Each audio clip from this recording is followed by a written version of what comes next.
ಅಜಯ್, ನೀವು ಕನ್ಕ್ಲೂಡ್ ಮಾಡ್ಬೇಕು. Okay, conclude. ಮಾನ್ಯ ಸಭಾಧ್ಯಕ್ಷರೇ, ಒಂದು ನಿಮಿಷ. ಇನ್ನೊಂದು 3-4 ಜನ ಇದ್ದಾರೆ ಮಾತಾಡೋರು, ಅದಕ್ಕೆ ಲಂಚ್ ಮೇಲೆ ನೀವು ಮಾಡಿ ಅಂತ ಹೇಳಿದ್ರೆ ನಾನು ಒಪ್ಕೊಂಡಿದ್ದೀನಿ. ಈಗ ಮತ್ತೆ ಇಲ್ಲ, ಅದು ಏನಾಯ್ತು ಅಂದರೆ ಅವರು ಅರ್ಧ ಮಾತಾಡ್ತಾ ಇದ್ರು, ಅಂದರೆ ಮಾತಾಡಿದ್ದು ಅರ್ಧ ಆಯಿತು, ಅಲ್ಲೊಂದು ಸ್ವಲ್ಪ ಟೆಕ್ನಿಕಲ್ ಪ್ರಾಬ್ಲಮ್ ಆಯಿತು. ಈಗ ಒಂದೇ ನಿಮಿಷಕ್ಕೆ ಮುಗಿಸ್. ಆಗಿಲ್ಲ ಅವ್ರಿಗೆ ನಾವು ರಿಕ್ವೆಸ್ಟ್ ಮಾಡಿಕೊಂಡು ಅವ್ರ್ಯಾರಿಗೂ ಹತ್ತದ ಅಳಿದಾನ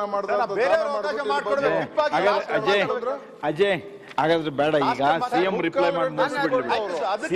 ಮಾಡಿ ಮುಗಿಸ್ಲಿ. ಲಾಸ್ಟ್ ಆಗಿ ಮಾತಾಡ್ತಾ ಇದ್ದೀನಿ ಸರ್. ಅಲ್ಲ, ಕೆಲವು ವಿಷಯಗಳ ಬಗ್ಗೆ ಸರ್. ಓಕೆ, ಒಂದು 2 minutes. ಅದೆಲ್ಲ ಆಗಲ್ಲ, ನೀವು ಮಾಡ್ಕೊಂಡೋದ್ರಲ್ಲಿ 2 ನಿಮಿಷ ನಮ್ಗೆ ಇದಾಗಬೇಕು, ಮತ್ತೆ ಬಿಲ್ ಪಾಸ್ ಆಗ್ಬೇಕು.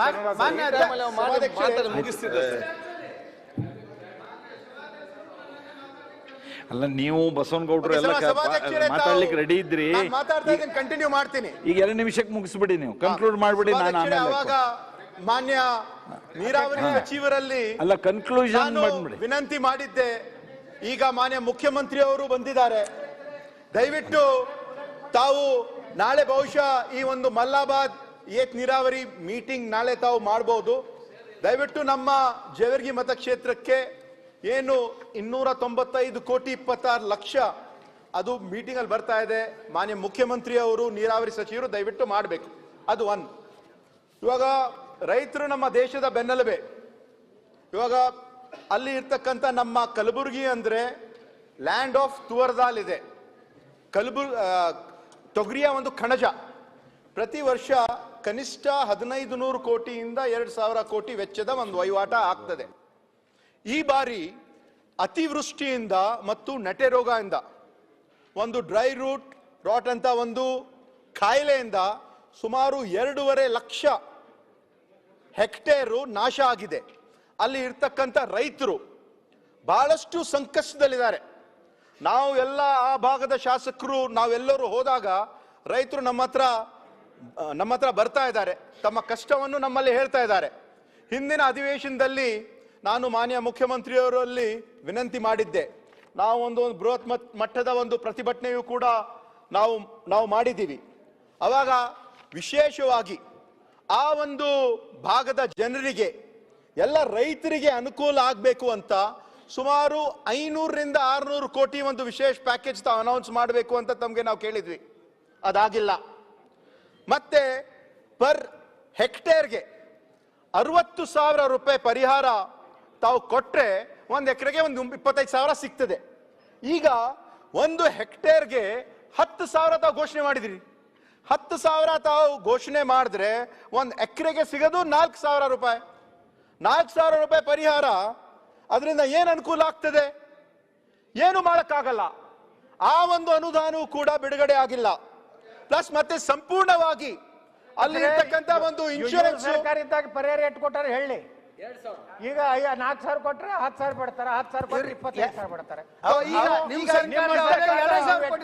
ಅಲ್ಲ, ನೀವು ಮಾತಾಡ್ರಿ, ಅಟ್ಲೀಸ್ಟ್ ಒಂದು ಅಲ್ಲಿ ಇರ್ತಕ್ಕಂಥ ಕೇಳಿದ್ವಿ. ನೀವೇನೋ ಕೊಡುದಿಲ್ಲ ನಮ್ಮ ಸರ್ಕಾರ. ಅಲ್ಲ, ಇವಾಗ ಬೆಂಬಲ ಬೆಲೆ ನಮ್ಮ ಸರ್ಕಾರ ಇದ್ದಾಗ ನಾವು 425, 475, 525 ತನಕ ಬೆಂಬಲ ಬೆಲೆ ಕೊಟ್ಟಿದ್ದೀವಿ. ಈಗ ಕನಿಷ್ಠ 1,000 ರೂಪಾಯಿ ಆದ್ರೆ ಒಂದು ಬೆಂಬಲ ಬೆಲೆ ತಾವು ನೀಡಿದ್ರೆ ಅನುಕೂಲ ಆಗ್ತದೆ. ಬಹುಶಃ ಮಾನ್ಯ ಮುಖ್ಯಮಂತ್ರಿ ಅವರು ಮಾತಾಡಿದಾಗ ಆ ಒಂದು ಭಾಗದ ರೈತರಿಗೆ ತಾವು ನೆರವಿಗೆ ಬರಬೇಕು. ಕನಿಷ್ಠ ಒಂದು 60,000 ರೂಪಾಯಿ ತಾವು ಹೆಕ್ಟೇರ್ಗೆ ಒಂದು ಪರಿಹಾರ ಅನೌನ್ಸ್ ಮಾಡಬೇಕಂದ್ರೆ ತಮ್ಮಲ್ಲಿ ಕೇಳ್ಕೊಳ್ಳುತ್ತೇನೆ. ಹಾಗೂ ಈ ಒಂದು ರೈತ ಸಿರಿ ಯೋಜನೆ ಅಡಿಯಲ್ಲಿ ಸಿರಿಧಾನ್ಯ ಒಂದು ಬೆಳೆಗಾರರಿಗೆ ಪ್ರತಿ ಹೆಕ್ಟೇರ್ಗೆ 10,000 ರೂ ಬದಲಾಗಿ 20,000 ರೂ ಮಾಡಬೇಕಂತ ತಮ್ಮಲ್ಲೂ ಕೂಡ ನಾನು ವಿನಂತಿ ಮಾಡ್ತೀನಿ.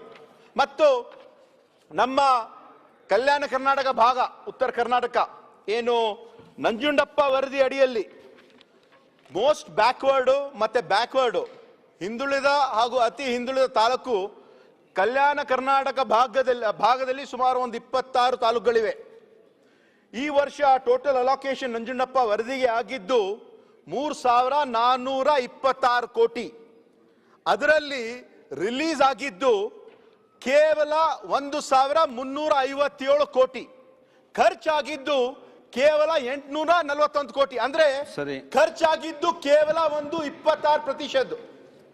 ಅದರಿಂದ ನಾವು ಅರ್ಥ ಮಾಡ್ಕೊಳ್ಬೇಕು. ಯಾಕಂದ್ರೆ ಈ ಒಂದು ಸರ್ಕಾರ ಕಲ್ಯಾಣ ಕರ್ನಾಟಕ ಒಂದು ಭಾಗಕ್ಕೆ ಒಂದು ಹೆಚ್ಚಿನ ಒಂದು ಕಾಳಜಿ ಇದೆ. 5 ಮಿನಿಟ್ಸ್ ಸರ್, 5 ಮಿನಿಟ್ಸ್ ಆಯ್ತು. 5 ಮಿನಿಟ್ಸ್ ನೀವು ಯಾವಾಗಲೂ 5 ಮಿನಿಟ್ಸ್ ಆಯ್ತು. I come to the point. ಇವಾಗ ಇನ್ನು ಪಾಯಿಂಟಿಗೆ ಬಂದಿಲ್ಲ. ಅಲ್ಲ ಏನ್ ಹೇಳ್ತಾ, ಇವಾಗ ಕಲ್ಯಾಣ ಕರ್ನಾಟಕ ಭಾಗದಲ್ಲಿ ಹಿಂದೆ ಇರ್ತಕ್ಕಂತ ಒಂದು ಅಮೃತ ಮಹೋತ್ಸವ ಅಂತ 3,000 ಕೋಟಿ ರೂಪಾಯಿ ಅವರು ಬಿಡುಗಡೆ ಮಾಡ್ತೀನಿ ಅಂತ ಹೇಳಿದ್ರು. ಅದ್ರಲ್ಲಿ ಏನಾಯ್ತು, 3,000 ಕೋಟಿಯಲ್ಲಿ ಹಣ ಬಂದಿದ್ದು ಕೇವಲ 1,500 ಕೋಟಿ ಹೇಳಿದ್ರಿ ನೀವು. ಅಲ್ಲ, ಅದೇ ಹೇಳ್ತಾ ಇದ್ದೀನಿ ಸರ್. ಇವಾಗ ಯಾಕಂದ್ರೆ ನಮ್ಮ ಕ್ಷೇತ್ರದಲ್ಲಿ ಅನ್ಯಾಯ ಆಗಿದೆ. ಇವಾಗ 1,500 ಕೋಟಿ, ಇವಾಗ CCDI ಪ್ರಕಾರ ನೀವು 1,500 ಕೋಟಿ ಇದ್ದಿದ್ದು 3,000 ಕೋಟಿ ಕೊಡಬೇಕಂದ್ರೆ ನಮ್ಮ ಮತಕ್ಷೇತ್ರಕ್ಕೆ ಎಷ್ಟು ಬರ್ಬೇಕು ಬಂದಿಲ್ಲ. ಈಗ 1,500 ಕೋಟಿ ಬಿಡುಗಡೆ ಆಗಿ ಉಳಿದ 1,500 ಕೋಟಿ ಇದ್ದಿದ್ದು ಮಾನ್ಯ ಮುಖ್ಯಮಂತ್ರಿ ಅವರ ಒಂದು ವಿವೇಚನ ಹಾಗೂ ಮಾನ್ಯ ಮಂತ್ರಿಗಳ ಒಂದು ವಿವೇಚನ ಅಡಿಯಲ್ಲಿ ಇವಾಗ ನಮ್ಮ ಜಿಲ್ಲೆಯಲ್ಲಿ, ಕೇವಲ ನಮ್ಮ ಜಿಲ್ಲೆ ಬಗ್ಗೆ ನಾನು ಮಾತಾಡಿದ್ರೆ, ಕಾಂಗ್ರೆಸ್ ಶಾಸಕರು ಇರ್ತಕ್ಕಂತ ತಾಲೂಕುಗಳಲ್ಲಿ, ಅದು ಚಿತ್ತರ್ಗಿಯಲ್ಲಾಗ್ಲಿ, ಚಿತ್ತಾಪುರಲ್ಲಾಗ್ಲಿ, ಅಫ್ಜಲ್ಪುರಲ್ಲಾಗ್ಲಿ, ಕಲಬುರಗಿಯಲ್ಲಾಗ್ಲಿ ಕೇವಲ 4 ಕೋಟಿ ಕೊಟ್ಟಿದ್ದಾರೆ. ಮಿಕ್ಕಿದ್ದು ಪಕ್ಕದಲ್ಲಿ 35, 36, 38 ಕೋಟಿ ಕೊಟ್ಟಿದ್ದಾರೆ. ಯಾಕಂದ್ರೆ ಈ ಸರ್ಕಾರ ಏನ್ ಹೇಳಿದ್ದು, ತಮ್ಮ ಒಂದು ಆಯವ್ಯಯದಲ್ಲಿ ಎಲ್ಲರಿಗೆ ಸಮಪಾಲು, ಎಲ್ಲರಿಗೆ ಸಮಬಾಳು. 4 ಕೋಟಿ ಎಲ್ಲಿದೆ, 36 ಕೋಟಿ ಎಲ್ಲಿದೆ? ಅದರಿಂದ ಬಹಳಷ್ಟು ಒಂದು ಅಧ್ಯಕ್ಷರೇ,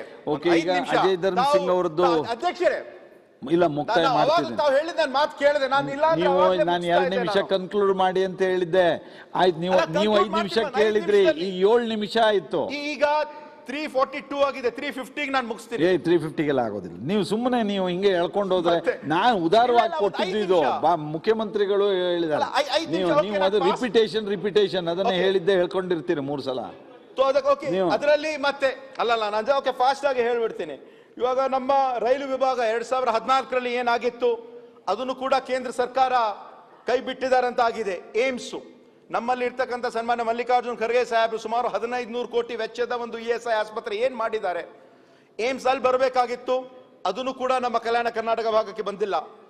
IIT ರಾಯಚೂರಲ್ಲಿ ಆಗ್ಬೇಕಾಗಿತ್ತು, ಅದನ್ನು ಕೂಡ ಕೈ ಬಿಡಲಾಗಿದೆ. ಪ್ಲಸ್ ಇವಾಗ ಬಹಳಷ್ಟು, ಇವಾಗ ನಾವು ಹೇಳ್ತಕ್ಕಂಥ ಅಂದ್ರೆ ಒಂದು ಮೈನಾರಿಟಿಯಲ್ಲಿ ಮಾನ್ಯ ಮುಖ್ಯಮಂತ್ರಿಯವರು ಇದ್ದಾರೆ. ಪದೇ ನಾನು ಹೇಳಿದ್ದೀನಿ. ಯಾಕಂದ್ರೆ ಹಿಂದೆ ಇರ್ತಕ್ಕಂಥ ನಮ್ಮ ಸರ್ಕಾರ ಇದ್ದಾಗ ಸುಮಾರು ಒಂದು 7,500-8 ಸಾವಿರ ಕೋಟಿ ರೂಪಾಯಿ ನಾವು ಖರ್ಚು ಮಾಡಿದ್ದೀವಿ 2013ರಿಂದ 2018ವರೆಗೆ. ಆದ್ರೆ ಅದ ನಂತರ ಪ್ರತಿ ವರ್ಷ ಕಡಿಮೆ ಆಗ್ತಾ ಬಂದಿದೆ. 19-20ರಲ್ಲಿ 1,645 ಕೋಟಿ ಅಂದ್ರೆ ಅದ ನಂತರ 1,335, 881 ಕೋಟಿ ಆಗಿದೆ. ಇವಾಗ ಬಹಳಷ್ಟು ಒಂದು ಅಲ್ಪಸಂಖ್ಯಾತರ, ಅದು ಶಾದಿ ಮಹಲ್ ಆಗ್ಲಿ, ಶಾದಿ ಭಾಗ್ಯ ಯೋಜನೆ ಆಗ್ಲಿ, ಒಂದು ಹೊರ ದೇಶಗಳಲ್ಲಿ ಉನ್ನತ ವಿದ್ಯಾಭ್ಯಾಸಕ್ಕಾಗಿ ಸ್ಕಾಲರ್ಶಿಪ್ ಮತ್ತೆ ಸ್ಕಿಲ್ ಡೆವಲಪ್ಮೆಂಟ್ ಯೋಜನೆಗಳನ್ನು ಅದೆಲ್ಲ ಹಿಂಪಡೆದಲಾಗಿದೆ. ಅಟ್ಲೀಸ್ಟ್ ಇವಾಗ ನಮ್ಮಲ್ಲಿ ಇರ್ತಕ್ಕಂಥ ಒಂದು ಶಾದಿ ಮಹಲ್ ಕಟ್ಟಡಕ್ಕೆ ಸುಮಾರು 126 ಕಟ್ಟಡಕ್ಕೆ ಒನ್ ಟೈಮ್ ಸೆಟಲ್ಮೆಂಟ್ಗೋಸ್ಕರ 58 ಕೋಟಿ ಮಾನ್ಯ ಮುಖ್ಯಮಂತ್ರಿ ಅವರು ಮಾಡಿಸ್ಕೊಡ್ತೀನಿ ಅಂತ ಹೇಳಿದ್ದಾರೆ. ಎಲ್ಲ ಕಟ್ಟಡಗಳು ಅರ್ಧಕ್ಕೆ ನಿಂತುಬಿಟ್ಟಿದೆ. ಇವಾಗ ನಾವು ಹಂಗೆ ಮಾಡಿದ್ರೆ ಇವತ್ತು ಪರಿಸ್ಥಿತಿ ಏನಾಗ್ತದೆ, ನಾವು ನಮ್ಮ ಜನರಿಗೆ ಉತ್ತರ ಕೊಡ್ತಕ್ಕಂಥ ಒಂದು ಪರಿಸ್ಥಿತಿಯಲ್ಲೆಲ್ಲ ದಯವಿಟ್ಟು ಅದನ್ನು ಕೂಡ ತಾವು ಮಾಡಿಸ್ಕೊಡ್ಬೇಕು. ಅದರಲ್ಲಿ ಮತ್ತು ಇವಾಗ SCP TSP ಯೋಜನೆ ಅಡಿಯಲ್ಲಿ ಒಂದೇ ನಿಮಿಷ ನಾನು ಹೇಳಿದ್ದೀನಲ್ಲ, ಮುಗಿಸ್ರಿ, ನೀವು ಅದನ್ನೇ ಹೇಳ್ಕೊಂಡಿರ್ಬೇಡ್ರಿ. 2017-18ರಲ್ಲಿ ಬಜೆಟಿನ ಗಾತ್ರ 2,02,720 ಇರ್ತಕ್ಕಂಥ ಒಂದು ಸಂದರ್ಭದಲ್ಲಿ SCP TSP ಯೋಜನೆ ಅಡಿಯಲ್ಲಿ ಸುಮಾರು 30,000 ಕೋಟಿ ರೂಪಾಯಿ ನಾವು ಇಟ್ಟಿದ್ದೀವಿ. ಇವತ್ತು ಬಜೆಟಿನ ಗಾತ್ರ 2023-24ರಲ್ಲಿ 3,09,182 ಇದೆ. ಆದರೆ SCP TSP ಯೋಜನೆ ಅಡಿಯಲ್ಲಿ ಇಟ್ಟಿರುವಂತಹ ಒಂದು ಅನುದಾನ 30,000 ಕೋಟಿ ಇದೆ. ಕನಿಷ್ಠ ಒಂದು 24.1% ಒಂದು ಕಾಯ್ದೆನೆ ಮಾಡಿದ್ದೀವಿ. ಅದರ ಪ್ರಕಾರ ತಾವು ಮಾಡಿದ್ರೆ ಅನುಕೂಲ ಆಗ್ತಿತ್ತು. ಮತ್ತು ಅದಲ್ಲದೆ ಇವಾಗ ಮುಗಿಸೋಣ ಅಜಯ್. ಈಗ 2023-24ನೇ ಸಾಲಿನ ಆಯವ್ಯಯಗಳ ಮೇಲಿನ ಈಗ ಆಯ್ತು, ಮುಗೀತು. ಆಯವ್ಯಯ ಮೇಲಿನ ಸಾಮಾನ್ಯ ಚರ್ಚೆ ಇಲ್ಲಿಗೆ ಮುಕ್ತಾಯ ಆಗಿದೆ. ಸದನದ ಗಮನಕ್ಕೆ ತರೋದೇನು ಅಂದ್ರೆ, ಇದುವರೆಗೆ ಸುಮಾರು 14 ಸದಸ್ಯರುಗಳು ಕಮಿಟಿ ಮಾಡ್ರಿ ಮಾತನಾಡಿದ್ದಾರೆ. ಈಗ ಇನ್ಯಾವ ಮೈಕೋ ಆನ್ ಇಲ್ಲ, ಈಗ ಮುಗಿತದು, ಮುಗಿಸ್ಬಿಡಿ ಆಯ್ತು. ಈಗ ಇದರೊಳಗೆ ಸದನದ ಗಮನಕ್ಕೆ ತರೋದು 14 ಸದಸ್ಯರುಗಳು ಇದುವರೆಗೆ ಮಾತನಾಡಿದ್ದಾರೆ. ಸುಮಾರು 9 ಗಂಟೆಗಳ ಕಾಲ ಈ ಬಜೆಟ್ ಮೇಲೆ ಇದುವರೆಗೆ ಚರ್ಚೆಗಳು ಆಗಿದೆ. 9 ಗಂಟೆಗಳ ಕಾಲ ಚರ್ಚೆ ಆಗಿದೆ. ಸುಮಾರು 14 ಜನ ಸದಸ್ಯರುಗಳು ಇದರೊಳಗೆ ಮಾತನಾಡಿದ್ದಾರೆ. ಈ ಸಂದರ್ಭದಲ್ಲಿ ಈಗ ಇದಕ್ಕೆ ಈ ಸಾಮಾನ್ಯ ಚರ್ಚೆಯಲ್ಲಿ ಏನಿಲ್ಲಿ ಮುಕ್ತಾಯ ಆಗಿದೆ. ಈಗ ಸನ್ಮಾನ್ಯ ಮುಖ್ಯಮಂತ್ರಿಗಳು ಈ ಬಜೆಟ್ ಮೇಲಿನ ಚರ್ಚೆಗೆ ಸರ್ಕಾರದ ಉತ್ತರವನ್ನು ಕೊಡಬೇಕು ಅಂತ ಕೇಳ್ಕೊಳ್ತೀನಿ. ಓಕೆ,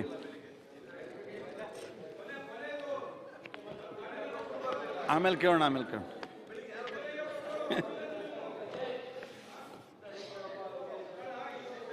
ಆಮೇಲೆ ಮಾನ್ಯ ಸಭಾಧ್ಯಕ್ಷರೇ, 2023-24 ಸಾಲಿನ ಅವ್ಯಯ ಮಂಡಿಸಿದ್ದೇನೆ. ಅದರ ಮೇಲೆ ಸುದೀರ್ಘವಾಗಿ ಎರಡು ಕಡೆ ಶಾಸಕರು, ಸನ್ಮಾನ್ಯ ವಿರೋಧ ಪಕ್ಷದ ನಾಯಕರು, ಹಿರಿಯ ಶಾಸಕರು ಮತ್ತು ಹೊಸದಾಗಿ ಆಯ್ಕೆಯಾಗಿರುವಂಥ 1 ವರ್ಷ ಮೊದಲನೇ ಟರ್ಮ್ ಇರುವಂಥ ಶಾಸಕರು ಕೂಡ ಹಲವಾರು ವಿಚಾರಗಳನ್ನು ಪ್ರಸ್ತಾಪವನ್ನು ಮಾಡಿದ್ದಾರೆ. ಅವರಿಗೆ ನಾನು ಧನ್ಯವಾದಗಳನ್ನು ಹೇಳಕ್ಕೆ ಇಚ್ಛಪಡ್ತೀನಿ. ಮಾನ್ಯ ಸಭಾಧ್ಯಕ್ಷರೇ, ಕೆಲವು ಹಣಕಾಸಿನ ವಿಚಾರವನ್ನು ನಾನು ಗವರ್ನರ್ ಅಡ್ರೆಸ್ ಮೇಲೆ ಕೆಲವನ್ನು ಮಾತನಾಡಿದ್ದೆ. ಹೀಗಾಗಿ ಅದರ ಹಿನ್ನೆಲೆಯಲ್ಲಿ ನಾನು ಜಾಸ್ತಿ ಸಮಯವನ್ನು ಕಳೆಯೋದಕ್ಕೆ ಇಚ್ಛಪಡೋದಿಲ್ಲ. ಮಾನ್ಯ ಸಭಾ ಅಧ್ಯಕ್ಷರೇ, ಒಂದು ಬಜೆಟ್ ಅಂದರೆ ಇಡೀ ರಾಜ್ಯದ ಹಣಕಾಸಿನ ಸ್ಥಿತಿ ಮತ್ತು ಜನರ ಆಶೋತ್ತರಗಳನ್ನು ಈಡೇರಿಸುವಂಥ ಒಂದು ಯೋಜನೆಗಳು ಮತ್ತು ಬರುವಂಥ ವರ್ಷಗಳಲ್ಲಿ ಯಾವ ರೀತಿ ರಾಜ್ಯ ತನ್ನ ಹಣಕಾಸಿನ ನಿರ್ವಹಣೆಯನ್ನು ಮಾಡುವಂಥ ಒಂದು ದಾರಿ, ಒಂದು ದಿಕ್ಕು ಸೂಚಿಯನ್ನು ತೋರಿಸುವಂಥ ಒಂದು exercise. Budget it is nothing but A estimate. ನಮಗೆ ಇಷ್ಟು ಆದಾಯ ಬರ್ತದೆ, ಇಷ್ಟು ಖರ್ಚುಗಳನ್ನು ಮಾಡ್ತೇವೆ, ಈ ಬಾಬತ್ನಲ್ಲಿ ಖರ್ಚು ಮಾಡ್ತೇವೆ ಅನ್ನುವಂಥ ಒಂದು ಎಸ್ಟಿಮೇಟ್ ಅಂತ ನಾವೆಲ್ಲ ತಿಳ್ಕೊಂಡ್ವಿ. ಇಲ್ಲಿ ಮೂಲಭೂತವಾಗಿ ರಾಜ್ಯದ ಆರ್ಥಿಕ ಪರಿಸ್ಥಿತಿ ಉತ್ತಮ ಇದ್ದಾಗ ಆದಾಯ ಕೂಡ ಹೆಚ್ಚಾಗ್ತದೆ. ಆದಾಯ ಹೆಚ್ಚಾದರೆ ಕಾರ್ಯಕ್ರಮಗಳಿಗೆ ಅನುಷ್ಠಾನ ಮಾಡೋದಕ್ಕೆ ಯಾವುದೇ ಕೊರತೆ ಆಗೋದು. ಪ್ರತಿಯೊಂದು ಹಣಕಾಸಿನ ಸಚಿವರು ಇದುವರೆಗೂ 1956ರಿಂದ ಇಲ್ಲಿ ಬಂದವರೆಲ್ಲರೂ ಕೂಡ ಅತಿ ಹೆಚ್ಚು ಹಣವನ್ನು ರಾಜ್ಯದ ಅಭಿವೃದ್ಧಿಗೆ, ಜನರ ಶ್ರೇಯೋಭಿವೃದ್ಧಿಗೆ ಕೊಡಬೇಕು ಅಂತ ಹೇಳಿ ಪ್ರಯತ್ನಗಳನ್ನು ಮಾಡ್ತಾರೆ. ಆದರೆ ಯಾವುದೇ ಹಣಕಾಸಿನ ಸಚಿವರು ತನ್ನ ಮನಸ್ಸಿಗೆ ಎಷ್ಟನ್ನು ನಾನು ಖರ್ಚು ಮಾಡಬಹುದು ಅನ್ನುವಂಥದ್ದು ಅವನ ಮನಸ್ಸಿನಲ್ಲೇನಿದೆ ಅದನ್ನು ಪೂರ್ಣ ಪ್ರಮಾಣದಲ್ಲಿ ಖರ್ಚು ಮಾಡುವಂಥ ಸಾಧ್ಯತೆ ಇಲ್ಲ. ಯಾಕಂದರೆ ಒಂದು ಕಡೆ ಹಣಕಾಸಿನ ಇತಿಮಿತಿಗಳು, ಇನ್ನೊಂದು ಕಡೆ ಅತ್ಯಂತ ಅವಶ್ಯಕತೆ ಇರುವಂಥ ಖರ್ಚುಗಳನ್ನು ಮಾಡುವಂಥದ್ದು. ಹೀಗಾಗಿ ಇದರ ನಡುವೆ ಉತ್ತಮವಾದಂಥ ಒಂದು ಬಜೆಟನ್ನು ಕೊಟ್ಟು ಆರ್ಥಿಕ ವೇಗವನ್ನು ಕೂಡ ಹೆಚ್ಚಾಗಬೇಕು, ಗ್ರೋತ್ ರೇಟು, ಜನ ಕಲ್ಯಾಣ ಕೆಲಸವೂ ಆಗಬೇಕು, ಮತ್ತು ಮುಂಬರುವಂಥ ದಿನಗಳಲ್ಲಿ ಆರ್ಥಿಕ ಸ್ಥಿರತೆಯನ್ನು ಕಾಪಾಡ್ಕೋಬೇಕು. ಈ ನಿಟ್ಟಿನಲ್ಲಿ ಯಾವ ಬಜೆಟ್ ಆಗ್ತದೆ ಅದು ನಿಜವಾಗಲೂ ಕೂಡ ಒಂದು ರಿಯಾಲಿಟಿ ಬಜೆಟ್ ಆಗುತ್ತೆ, ವಾಸ್ತವಾಂಶದ ಬಜೆಟ್ ಆಗುತ್ತೆ ಅಂತ ನಾನು ಭಾವಿಸಿದ್ದೇನೆ. ಮಾನ್ಯ ಸಭಾಧ್ಯಕ್ಷರೇ, ತಮಗೆಲ್ಲ ಗೊತ್ತಿದೆ 2022-23ರಲ್ಲಿ ನಾವು ರೆವೆನ್ಯೂ ಡೆಫಿಸಿಟ್ ಬಜೆಟನ್ನು ಮಂಡಿಸಿದ್ವಿ. ಸುಮಾರು 14,699 ಕೋಟಿ ರೆವಿನ್ಯೂ ಡೆಫಿಸಿಟ್ ಆಗುತ್ತೆ ಅಂತ ನಾವು ಅಂದಾಜು ಮಾಡಿದ್ವಿ. ಆದರೆ ಈ ವರ್ಷ ಜನವರಿ ಒಳಗೆ ಅದು 14,690 ಕೋಟಿಯಿಂದ 699 ಕೋಟಿಯಿಂದ 5,996 ಕೋಟಿಗೆ ಇವತ್ತು ಅದು ಕಡಿಮೆ ಮಾಡಿದ್ದೇವೆ. ಮತ್ತು ಈಗಿರುವಂಥ ನಮ್ಮ ಆದಾಯ ಮತ್ತು ವೆಚ್ಚಗಳನ್ನೆಲ್ಲವನ್ನು ನೋಡಿದಾಗ ಇದೇ ವರ್ಷ 2022-23 ಆರ್ಥಿಕ ವರ್ಷದಲ್ಲಿ ನಾವು ರೆವೆನ್ಯೂ ಸರ್ಪ್ಲಸನ್ನು ಸಾಧನೆ ಮಾಡಬಹುದು ಅನ್ನುವಂಥದ್ದನ್ನು ನಾನು ಹೇಳಕ್ಕೆ ಇಚ್ಛಪಡ್ತೀನಿ. ಅಂದರೆ ಮುಂಬರುವಂಥ 23-24ರಲ್ಲಿ ನಾವು ರೆವೆನ್ಯೂ ಸರ್ಪ್ಲಸ್ ಅಂತ ಏನು ಹೇಳಿದ್ವಿ, ಅದಕ್ಕೆ ಆಧಾರ, ಅದಕ್ಕೆ ಬೇಸಿಸ್ ಈ ವರ್ಷದ ನಮ್ಮ ಬಜೆಟ್ ಗುರಿಗಳನ್ನು ನಾವು ಮುಟ್ಟಿ ಏನು revenue receipts and revenue expenditure ಅದರ ಆಧಾರದ ಮೇಲೆ ರೆವೆನ್ಯೂ ಡೆಫಿಸಿಟ್ ಆರ್ ಸರ್ಪ್ಲಸ್ ಏನಾಗ್ತದೆ, ಅದರಲ್ಲಿ ಇದೇ ವರ್ಷ ನಾವು ಸ್ವಲ್ಪ ಮಟ್ಟದ ರೆವೆನ್ಯೂ ಸರ್ಪ್ಲಸನ್ನು ಸಾಧನೆ ಮಾಡುವಂಥ ಸಾಧ್ಯತೆ ಇದೆ ಅನ್ನೋದನ್ನು ನಾನು ಹೇಳಕ್ಕೆ ಇಚ್ಛಪಡ್ತೇನೆ. ಆದ್ದರಿಂದ ಬರುವಂಥ ವರ್ಷದಲ್ಲಿ 23-24ರಲ್ಲಿ ಖಂಡಿತವಾಗೂ ರೆವೆನ್ಯೂ ಸರ್ಪ್ಲಸ್ ಬಜೆಟನ್ನು ಮಂಡನೆ ಮಾಡ್ತೇವೆ. ಇದೊಂದು ಒಳ್ಳೆಯ ಬೆಳವಣಿಗೆ ಅಂತ ನಾನು ಭಾವಿಸ್ತೇನೆ. ಬೇರೆ ರಾಜ್ಯಗಳಿಗೆ ನಾನೇನು ಹೋಲ್ಸಕ್ಕೆ ಹೋಗೋದಿಲ್ಲ, ಆದರೆ ಕರ್ನಾಟಕ ಆರ್ಥಿಕ ನಿರ್ವಹಣೆಯಲ್ಲಿ ಕ್ರಮಬದ್ಧವಾಗಿ ಮತ್ತು ನಮ್ಮ ಫಿಸಿಕಲ್ ರೆಸ್ಪಾನ್ಸಿಬಿಲಿಟಿ ಆ್ಯಕ್ಟ್ ಪ್ರಕಾರ ಅದರ ಲಿಮಿಟ್ ಒಳಗಡೆನೇ ನಾವೆಲ್ಲ ನಿಭಾಯಿಸ್ಕೊಂಡು ಬಂದಿರುವಂಥದ್ದು. ಕೋವಿಡಿನ 1 ವರ್ಷ ಮತ್ತು ಅದರ ಪರಿಣಾಮ ಮುಂದಿನ ವರ್ಷ ಆಗಿರುವ ಹಿನ್ನೆಲೆಯಲ್ಲಿ ರೆವೆನ್ಯೂ ಡೆಫಿಸಿಟ್ ಘೋಷಣೆ ಆಗಿತ್ತು. ಕೂಡಲೇ ನಾವು ರೆವೆನ್ಯೂ ಸರ್ಪ್ಲಸ್ ಆಗ್ತಿರುವಂಥದ್ದು ಕರ್ನಾಟಕ ರಾಜ್ಯದ ಆರ್ಥಿಕ ಚಟುವಟಿಕೆ ಮತ್ತು ಕರ್ನಾಟಕ ರಾಜ್ಯದ ತಂದೆ ಆದಂಥ ಅಂತರ್ಗತವಾಗಿರುವಂಥ ಒಂದು ಎಕನಾಮಿಕಲ್ ಕೆಪಬಿಲಿಟಿ, ಜನರ ದುಡಿಮೆ, ಜನರಿಂದ ಆಗಿರುವಂಥ ವ್ಯವಹಾರ, ಜನರ ಒಂದು ತಮ್ಮ ಬದುಕಿನಲ್ಲಿ ಮುಂದೆ ಬರಬೇಕನ್ನುವಂಥ ಒಂದು ಉತ್ಸಾಹ, ಇವೆಲ್ಲರ ಪರಿಣಾಮವಾಗಿ ನಮ್ಮ ಆದಾಯ ಹೆಚ್ಚಾಗಕ್ಕೆ ಸಾಧ್ಯ ಆಗಿದೆ. I give all the credit for economical growth to the people of Karnataka. ಇನ್ನೂ ಪ್ರಾರಂಭ ಮಾಡಿಲ್ಲ ನಾನು. ಎಲ್ಲ ಇಡೀ ಕೂತ್ಕೊಳ್ರಿ ದಯವಿಟ್ಟು, ನನ್ನ ಫ್ಲೋ ಇದು ಪ್ಲೀಸ್. ಇನ್ನು ನಾನು ಇನ್ನು 2 ಶಬ್ದನೇ ಮಾತಾಡಿಲ್ಲ. ಯುಟಿಕಾದರ್ ಆಮೇಲೆ ಕೇಳ್ರಿ, ಮಧ್ಯೆ ಆಮೇಲೆ ಅಂಡರ್ಸ್ಟ್ಯಾಂಡ್ ಮಾಡಿಸ್ತೇನೆ, ಪ್ರೈವೇಟಾಗಿ ಬನ್ನಿ. ಅಲ್ಲ, ಸರ್ಪ್ಲಸ್ ಹೇಗೆ ಆಗಿದೆ ಅಂತ, ಹೇಗೆ ಆಯ್ತು ಅಂತ surplus? Because agriculture we are down, industrial sector we are down, and service sector ನಮ್ಗೆ ನೀವು ಕೊಟ್ಟ ಮಾಹಿತಿ ಇದೆ. ಹೇಳ್ತೇನೆ ಕೇಳಿ, ಇಲ್ಲಿ ಹೇಳ್ತೇನೆ. ಯಾರೇ ಸ್ಪಷ್ಟೀಕರಣ ಕೇಳೋದಾದ್ರೂ ಕೊನೆಯಲ್ಲಿ ಕೇಳ್ರಿ, ಮುಖ್ಯಮಂತ್ರಿಗಳು ಮುಗಿದ ಮೇಲೆ ಕೇಳ್ರಿ, ನಾನು ಅವರಿಗೆ ಅವಕಾಶ ಕೊಡ್ತೇನೆ. ಮುಖ್ಯಮಂತ್ರಿಗಳು ಉತ್ತರ ಮುಗಿದ ಮೇಲೆ ಸ್ಪಷ್ಟೀಕರಣಕ್ಕೆ ಅವಕಾಶ ಕೊಡ್ತೇನೆ, ಅವಾಗ ಕೇಳ್ರಿ. ಈಗ ತಾವು ಮುಂದುವರಿಸಿ. ಮಾನ್ಯ ಸಭಾಧ್ಯಕ್ಷರೇ, ಹೀಗೆ ಆ ಜನರ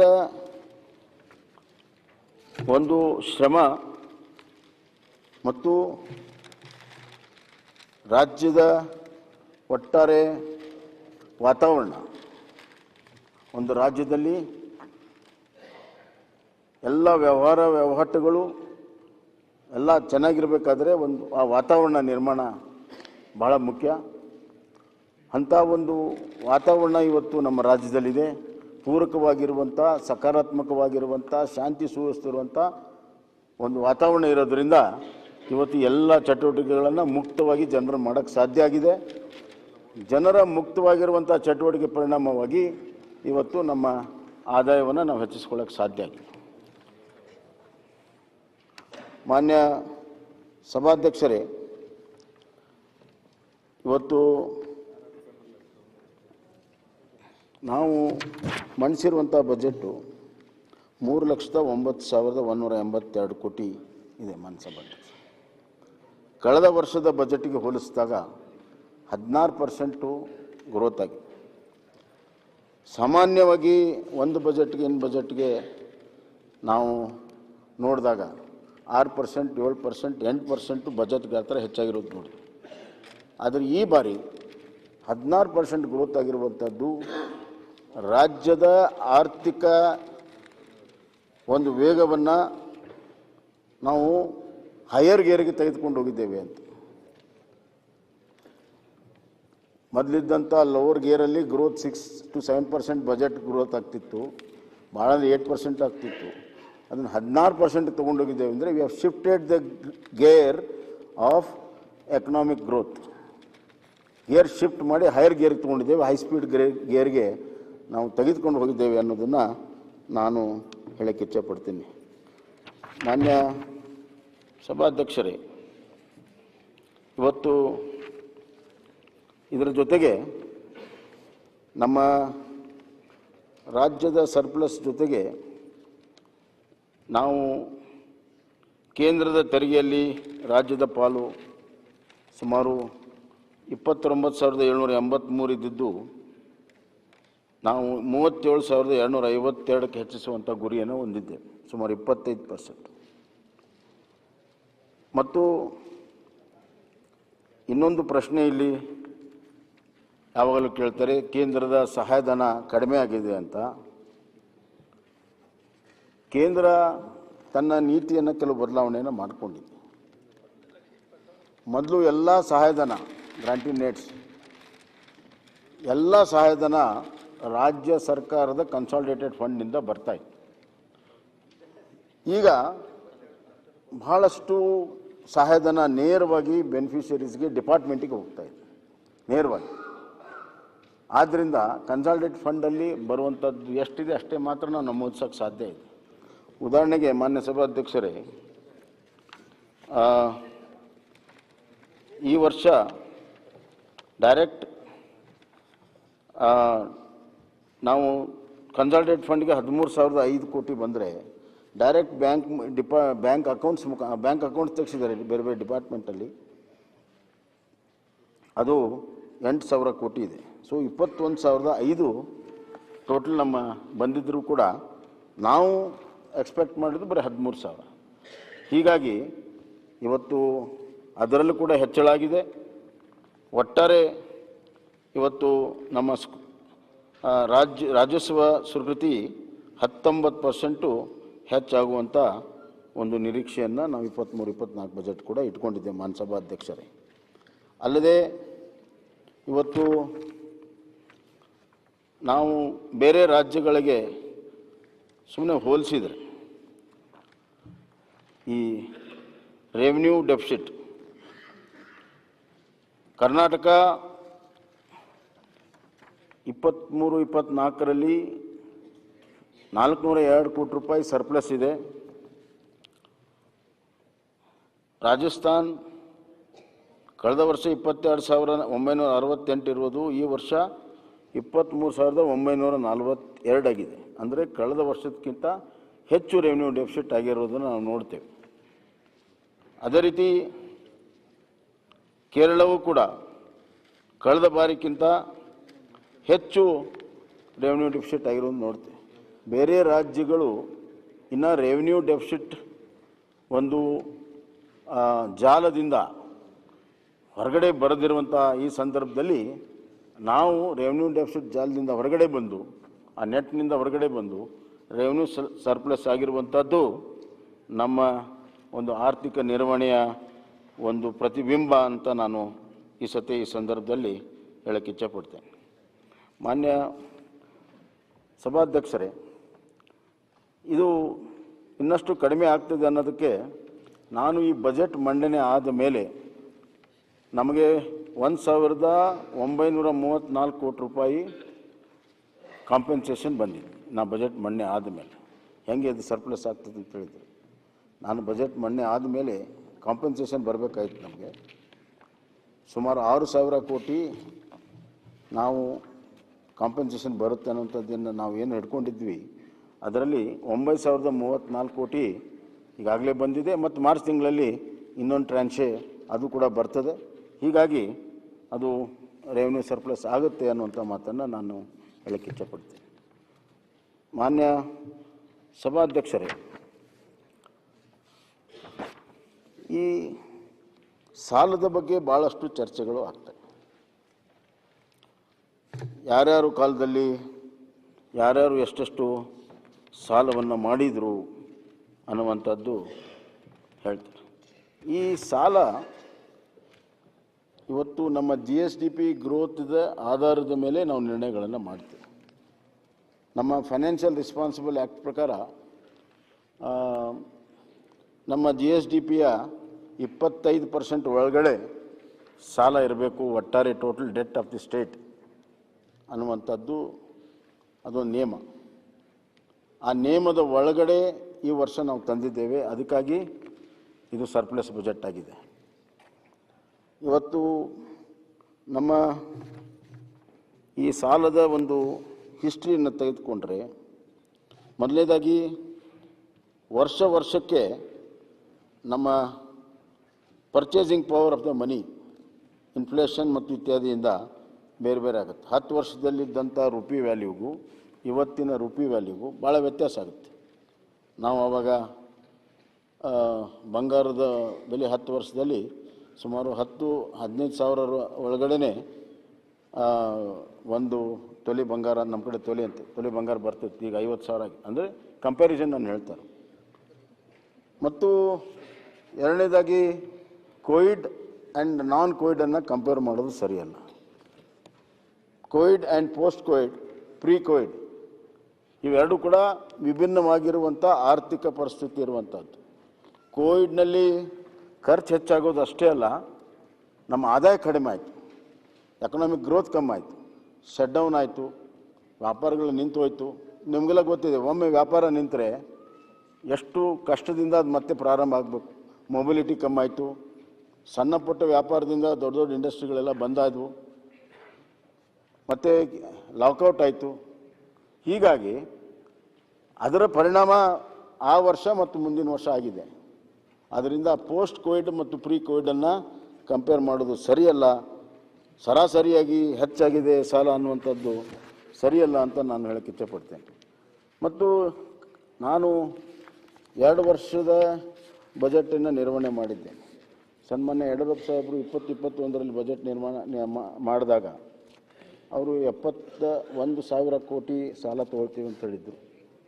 ನಾನು ಬಂದ ಮೇಲೆ ಅದು ನಿರ್ವಹಣೆಯನ್ನು ಮಾಡಿ ಕೇವಲ 67,000 ಕೋಟಿಗೆ ಮಾತ್ರ ಸೀಮಿತ ಮಾಡಿ 71,000 ಕೋಟಿ ತೊಗೊಳಕ್ಕೆ ನನಗೆ ಈ ಸದನ ಅಧಿಕಾರ ಕೊಟ್ಟರೂ ಕೂಡ ಅದರ ಒಳಗಡೆ ನಿಭಾಯಿಸಿದ್ದೇನೆ. ಈ ವರ್ಷವೂ ಕೂಡ 72,000 ತೊಗೊಳ್ತೇವೆ ಅಂತ ಹೇಳಿದ್ವಿ.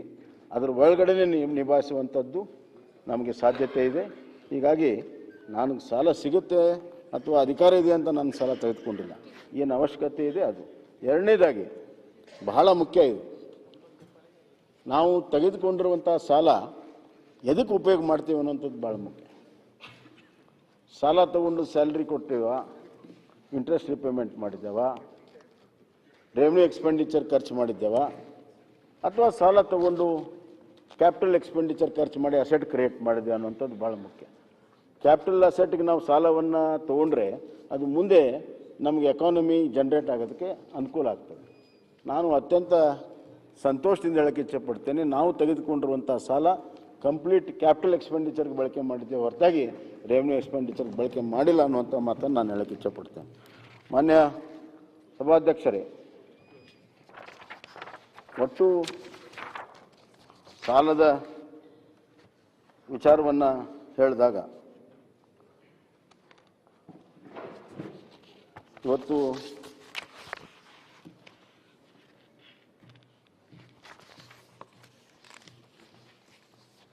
ನಮ್ಮ ಕರ್ನಾಟಕದ ಸರ್ಕಾರ ಸುಮಾರು 65 ವರ್ಷ ಒಟ್ಟು ಸಾಲ ತಗೊಂಡಿರುವಂಥದ್ದು 1,30,000 ಕೋಟಿ ಇರಬೇಕು. ಎಷ್ಟು 65 ವರ್ಷದಲ್ಲಿ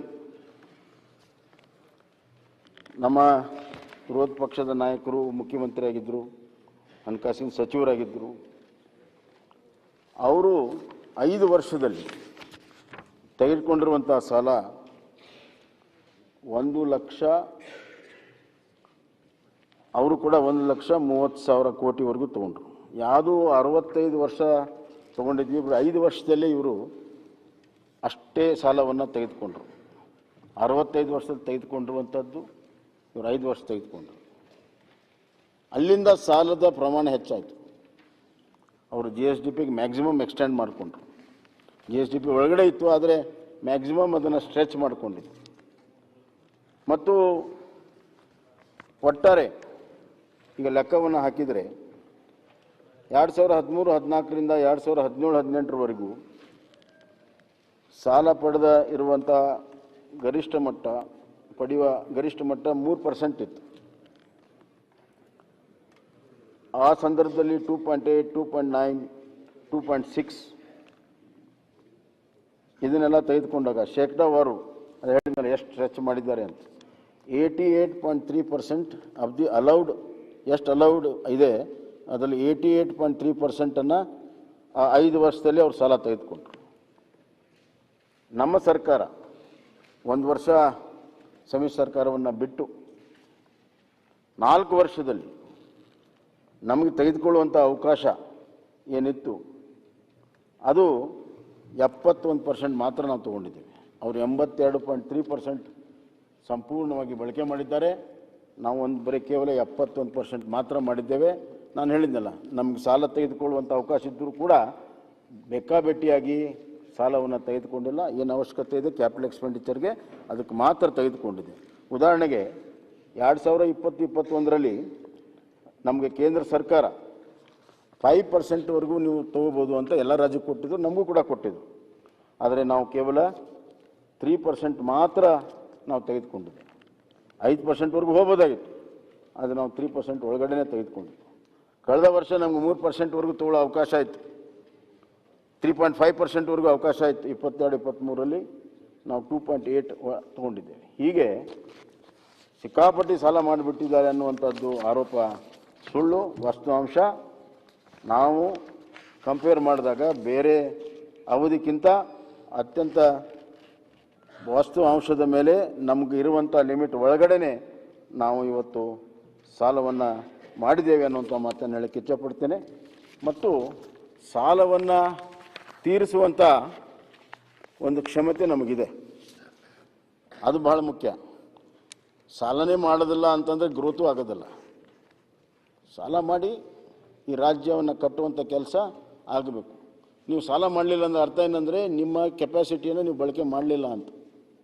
ಇವತ್ತು ಎಷ್ಟು ರೆವೆನ್ಯೂ ಇನ್ಕಮ್ ಇದೆ ಅಷ್ಟೇ ಖರ್ಚು ಮಾಡಿದರೆ ಗ್ರೋತ್ಗೆ ಅವಕಾಶ ಇಲ್ಲ. ಗ್ರೋತ್ ಆಗಬೇಕಾದ್ರೆ ಸರಿಯಾದ ರೀತಿಯಲ್ಲಿ ಸರಿಯಾದ ಕಾರ್ಯಕ್ರಮಗಳಿಗೆ ಇವತ್ತು ಸಾಲವನ್ನು ನಾವು ಉಪಯೋಗ ಮಾಡ್ಕೋಬೇಕು. ಆ ಹಿನ್ನೆಲೆಯಲ್ಲಿ ಪೇಬ್ಯಾಕ್ ಕೆಪಾಸಿಟಿ ಬಹಳ ಮುಖ್ಯ ಆಗ್ತದೆ. ಇವತ್ತು ರಾಜ್ಯ ಸರ್ಕಾರ ಒಂದು ಇಂಟ್ರೆಸ್ಟ್ ಪೇಮೆಂಟ್ ಆಗಲಿ ಅಥವಾ ಒಂದು ಪ್ರಿನ್ಸಿಪಲ್ ಪೇಮೆಂಟ್ ಆಗಲಿ ಎಂದೂ ಕೂಡ ಡಿಫಾಲ್ಟ್ ಆಗಿಲ್ಲ. ಉದಾಹರಣೆಗೆ ಸುಮಾರು 2013-14ರಲ್ಲಿ ತಾವು ಒಂದು ಸಾಲವನ್ನು ತೊಗೊಂಡಿದ್ರಿ, 13,400 ಕೋಟಿ ರೂಪಾಯಿ ಸಾಲವನ್ನು ನೀವು ತೊಗೊಂಡಿದ್ರಿ, 400 ಕೋಟಿ ರೂಪಾಯಿ.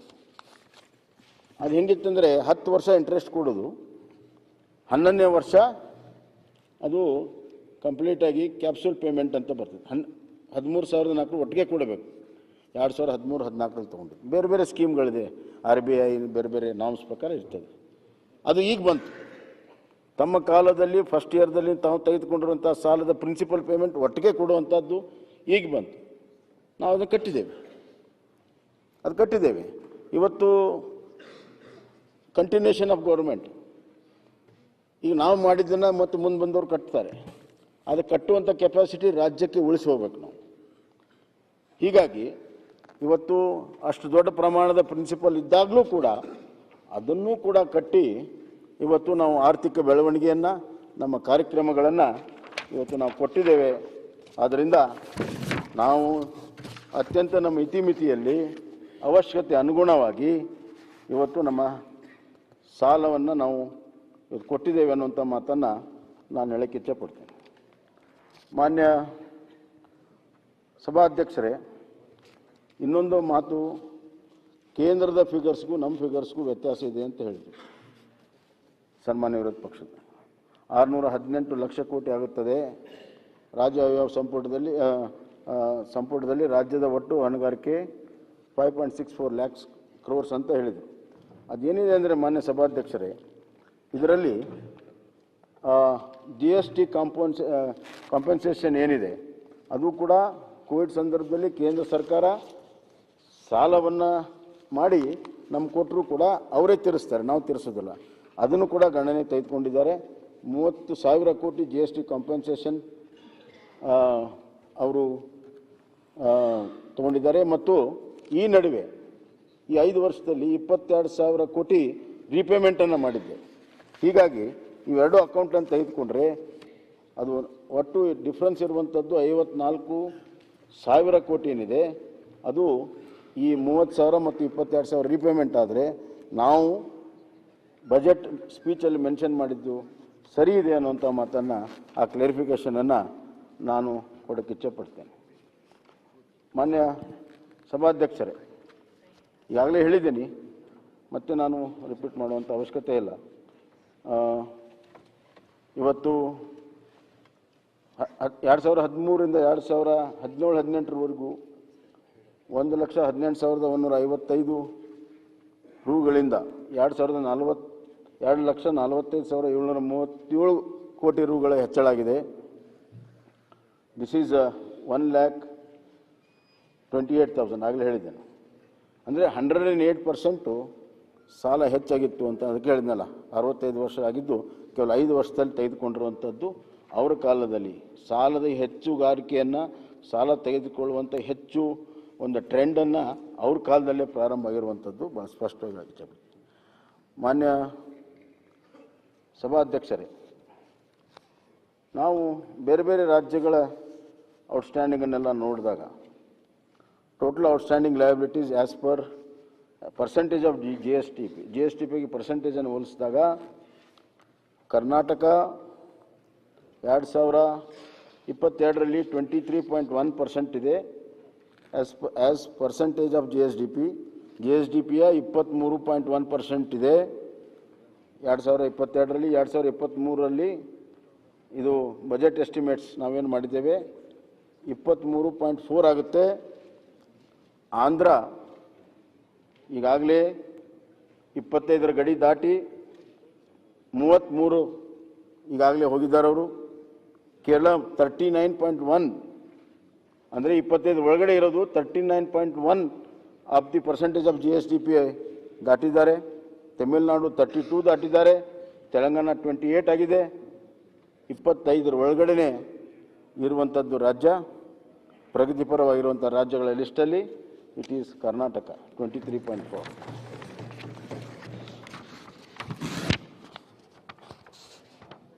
ಮಾನ್ಯ, ಹೀಗಾಗಿ ಒಟ್ಟು ಹೊಣೆಗಾರಿಕೆಯನ್ನು ಕೂಡ ನಾವು ಆ ಲಿಮಿಟ್ನಲ್ಲಿಯೇ ಮಾಡಿದ್ದೇವೆ. ಖಂಡಿತವಾಗಿಯೂ ಈ ಕೋವಿಡ್ ಕಾರಣದಿಂದ ನಾನು ಆಗಲೇ ಹೇಳಿದೆ, ನಮ್ಮ ಗ್ರೋತ್ ರೇಟ್ ಕಡಿಮೆ ಆಗಿದ್ದರಿಂದ ಇವತ್ತು ಒಂದು ಮಾತನ್ನು ಹೇಳೋಕ್ಕೆ ಇಚ್ಛಿಡ್ತೇನೆ ಮಾನ್ಯ ಸಭಾಧ್ಯಕ್ಷರೇ. ಕೋವಿಡ್ ಆದ ಸಂದರ್ಭದಲ್ಲಿ ಕೆಲವು ರಾಜ್ಯಗಳು ಸರ್ಕಾರಿ ನೌಕರ ಸ್ಯಾಲ್ರಿಯನ್ನು 3 ತಿಂಗಳು 4 ತಿಂಗಳೆಲ್ಲ ನಿಲ್ಲಿಸಿದ್ರು. ಕೆಲವರು ಬರೀ 20% 30% ಮಾತ್ರ ಕೊಟ್ಟರು. ಆದರೆ ಕರ್ನಾಟಕ ಒಂದೇ ರಾಜ್ಯ 100% ಸ್ಯಾಲ್ರಿ 1 ತಿಂಗಳು ನಿಲ್ಲಿಸ್ದಂಗೆ ಟೈಮ್ ಪ್ರಕಾರ ಕೊಟ್ಟಿರುವಂಥದ್ದು ಕರ್ನಾಟಕ ರಾಜ್ಯ.